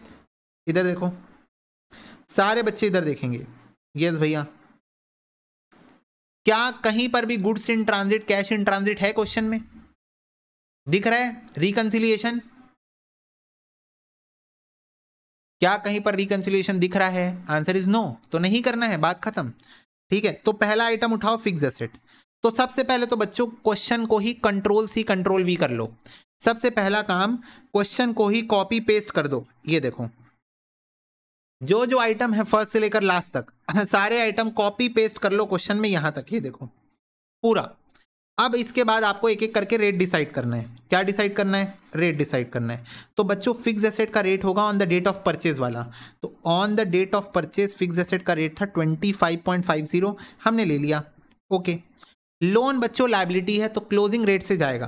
तो ध्यान से देखो, क्लोजिंग रेट आपको दिया हुआ इस साल का 42.20, हमने ले लिया। डेप्रीसिएशन वही रेट लगेगा जो फिक्स एसेट का रेट था। ओपनिंग स्टॉक के लिए बच्चों आप ओपनिंग रेट ले लो, ये देखो 31/12x2, पिछले साल का क्लोजिंग रेट मतलब इस साल का ओपनिंग रेट 26.40, हमने ले लिया। गुड्स फ्रॉम हेड ऑफिस बच्चों आपको एक्चुअल वाला लेना है, क्वेश्चन में दिया हुआ है, ये देखो 21,46,200, हमने ले लिया एक्चुअल वाला, ठीक है। सेल्स आपको एवरेज रेट से लेना है करंट ईयर की, तो करंट ईयर की एवरेज रेट है 36.50, हमने ले लिया। Salary and wages average, interest average. बच्चों कैश करंट एसेट है, closing rate, debtor current asset है, क्लोजिंग रेट, और हेड ऑफिस का बैलेंस आपको लेना है एक्चुअल वाला 4,12,716, हमने यहाँ पर ले लिया एक्चुअल वाला, ठीक है, ओके। एक्सचेंज डिफरेंस आ रहा है डेबिट साइड में, तो हम इसको पीएनएल अकाउंट में डेबिट करेंगे। तो सिंपल है, अब इस रेट को इससे मल्टीप्लाई करना है, यहाँ लिखते जाओ, यहाँ लिखते जाओ, यहाँ लिखते जाओ। मेरे को एक बात बताओ, इंद्रप्रीत बोल रही थी भैया मुझे तो ये नहीं आता है, कुछ सीखने लायक है इसमें? फटाफट से बताओ, बस रेट्स का ज्ञान चाहिए, बस रेट्स का ज्ञान चाहिए। Current asset all liability closing rate, all income and expenses average rate, head office का बैलेंस और गुड्स एंड एक्चुअल जो क्वेश्चन में दिया हुआ है, और फिक्स एसेट। और बच्चों फिक्स एसेट और फिक्स एसेट का depreciation rate on the date of purchase बन गया। कन्वर्टेड ट्रायल बैलेंस निकालो, एक्सचेंज डिफरेंस लिखो, आगे बढ़ो, ओके आगे बढ़ो। यस, अब बच्चों सिंपल ट्रेडिंग अकाउंट बनाओ, ओपनिंग स्टॉक लिखो, गुड्स फ्रॉम हेड ऑफिस लिखो, सेल्स लिखो, क्लोजिंग स्टॉक को क्लोजिंग रेट से कन्वर्ट कर दो, नीचे दिया है ना 2400 का क्लोजिंग स्टॉक, क्लोजिंग रेट से कन्वर्ट कर दो, जीपी आ जाएगा, जीपी यहाँ लिख दो, डेप्रीसिएशन सैलरी इंटरेस्ट लिख दो, एक्सचेंज डिफरेंस का डेबिट बैलेंस आया था मतलब लॉस हुआ है, यहाँ लिख दो, नेट प्रॉफिट आ गया, क्वेश्चन खत्म हो गया। अब इनकॉर्पोरेशन एंट्री पास, अच्छा बैलेंस शीट बना लो, फिक्स एसेट लिख दो, cost, debtors, closing stock, loan, profit सब लिख दो, ओके। उसके बाद बच्चों इनकॉर्पोरेशन एंट्री पास कर दो, ब्रांच का एसेट मेरा asset, account debit to branch, branch की लायबिलिटी मेरी लायबिलिटी, और ब्रांच का प्रॉफिट मेरा प्रॉफिट, क्वेश्चन खत्म। मुझे बताओ 7 मार्क्स में नहीं आ सकता है क्वेश्चन एग्जाम में? फटाफट से बताओ, क्या ये क्वेश्चन 7 मार्क्स में एग्जाम में नहीं आ सकता? कि बिल्कुल आ सकता है भैया, एब्सोल्युटली आ सकता है। छोटा सा क्वेश्चन, प्यारा सा। ओके, बिल्कुल आ सकता है। तो बच्चों ये आपका 7 मार्क्स के हिसाब से फिट क्वेश्चन है। मैं आपको एग्जाम ओरिएंटेड रिवीजन करवा रहा हूं, बिल्कुल बिल्कुल एग्जाम ओरिएंटेड, कि मुझे जो लगता है कि 7 मार्क्स में ऐसे क्वेश्चन पूछ सकती है। अब इंस्टीट्यूट ने 14 मार्क्स में पूछा तो वो तो यूमंगस वाले जो क्वेश्चन होते हैं वो आते हैं, कभी आते नहीं है। आप पीवाईक्यू एनालिसिस करो एक बार मेरे साथ बैठ के, चलो जल्दी जल्दी मेरे साथ बैठ के एक बार पीवाईक्यू एनालिसिस करो। कहां से स्टार्ट हुआ है पीवाईक्यू? यहां से स्टार्ट हुआ है। कौन से मेथड का क्वेश्चन आया? डेटर्स मेथड का। ये बताओ डायरेक्ट क्वेश्चन आया डेटर्स मेथड का? डायरेक्ट मेथड आया डेटर्स क्वेश्चन का? रेमिटेंस बस निकालनी पड़ सकती है इस क्वेश्चन में। दिए के remittance, cash receive from debtor, cash sales.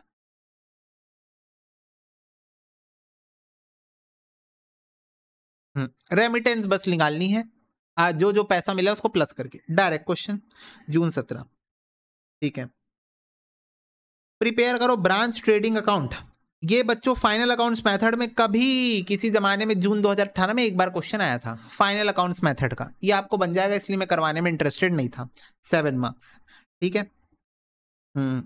Okay भैया,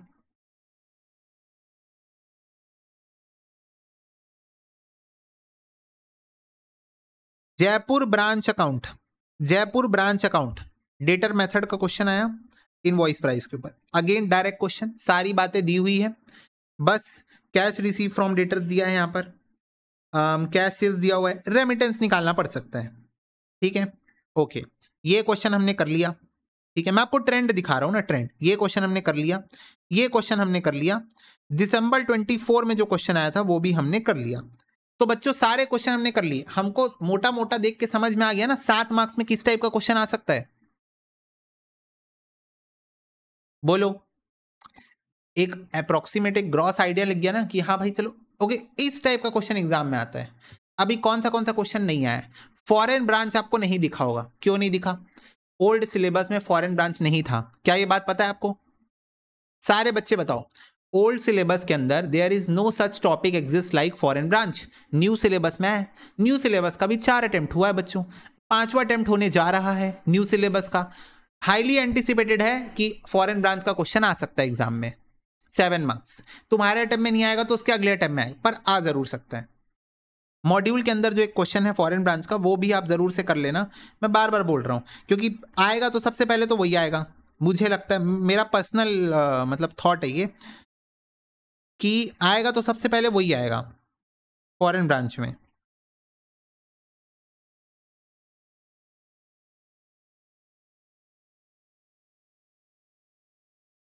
कहाँ है वो क्वेश्चन? ढूंढ लेना मॉड्यूल, ये वाला क्वेश्चन।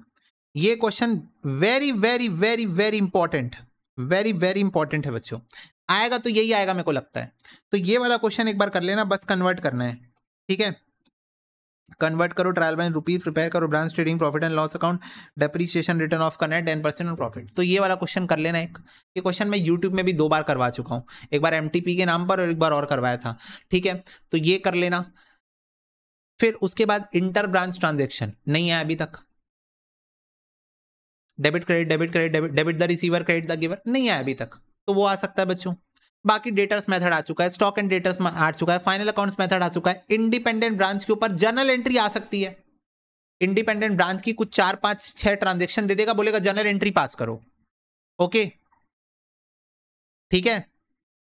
हाँ, जो क्वेश्चन हमने किया वैसा ही क्वेश्चन है, ये भी वैसा ही क्वेश्चन है। बस देख लेना इसका आंसर एक बार, सेम क्वेश्चन है, उससे इजी है। अभी जो हमने क्वेश्चन किया ना उससे इजी क्वेश्चन है ये। तो बच्चों ये कुछ ऐसे क्वेश्चन है जो ब्रांच अकाउंट चैप्टर के अंदर आ सकते हैं। आपको एलडीआर में इनको कंसिडर करना चाहिए as far as your 7 marks portion is concern. ठीक है बच्चा पार्टी, इसी के साथ हमारा ब्रांच अकाउंट चैप्टर का पूरा रिवीजन यहाँ पर होता है समाप्त। ठीक है, I summarise this whole chapter in just bare minimum 9 pages. यहाँ पर तुम्हारा इंडिपेंडेंट ब्रांच की सारी जर्नल एंट्री है।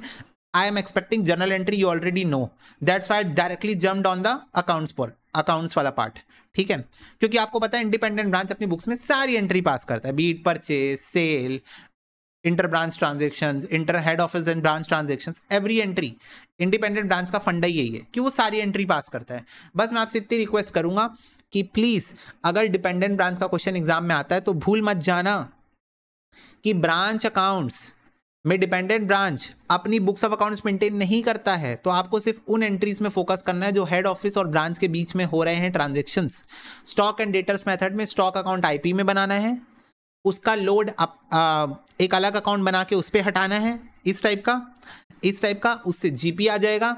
अगर बैलेंसिंग फिगर क्रेडिट साइड में आ रहा है, नॉर्मल लॉस क्वेश्चन में ऑलरेडी नहीं दिया है, तो आपको उसको शॉर्टेज कंसिडर करना है और वो एक नॉर्मल लॉस है। ये कुछ छोटी छोटी बातें जो मैंने आपको बताई है उसका ध्यान रखना। ठीक है बच्चों, क्लियर है बात सबको? फटाफट से बता दो, क्या ये बात सबको एब्सोल्युटली क्लियर है? यस तो इसी के साथ हमारा ब्रांच चैप्टर का फुल फ्लेजेड रिवीजन यहाँ पर होता है समाप्त। मिलता है अगले सेशन में, तब तक के लिए God bless you, take care and bye bye.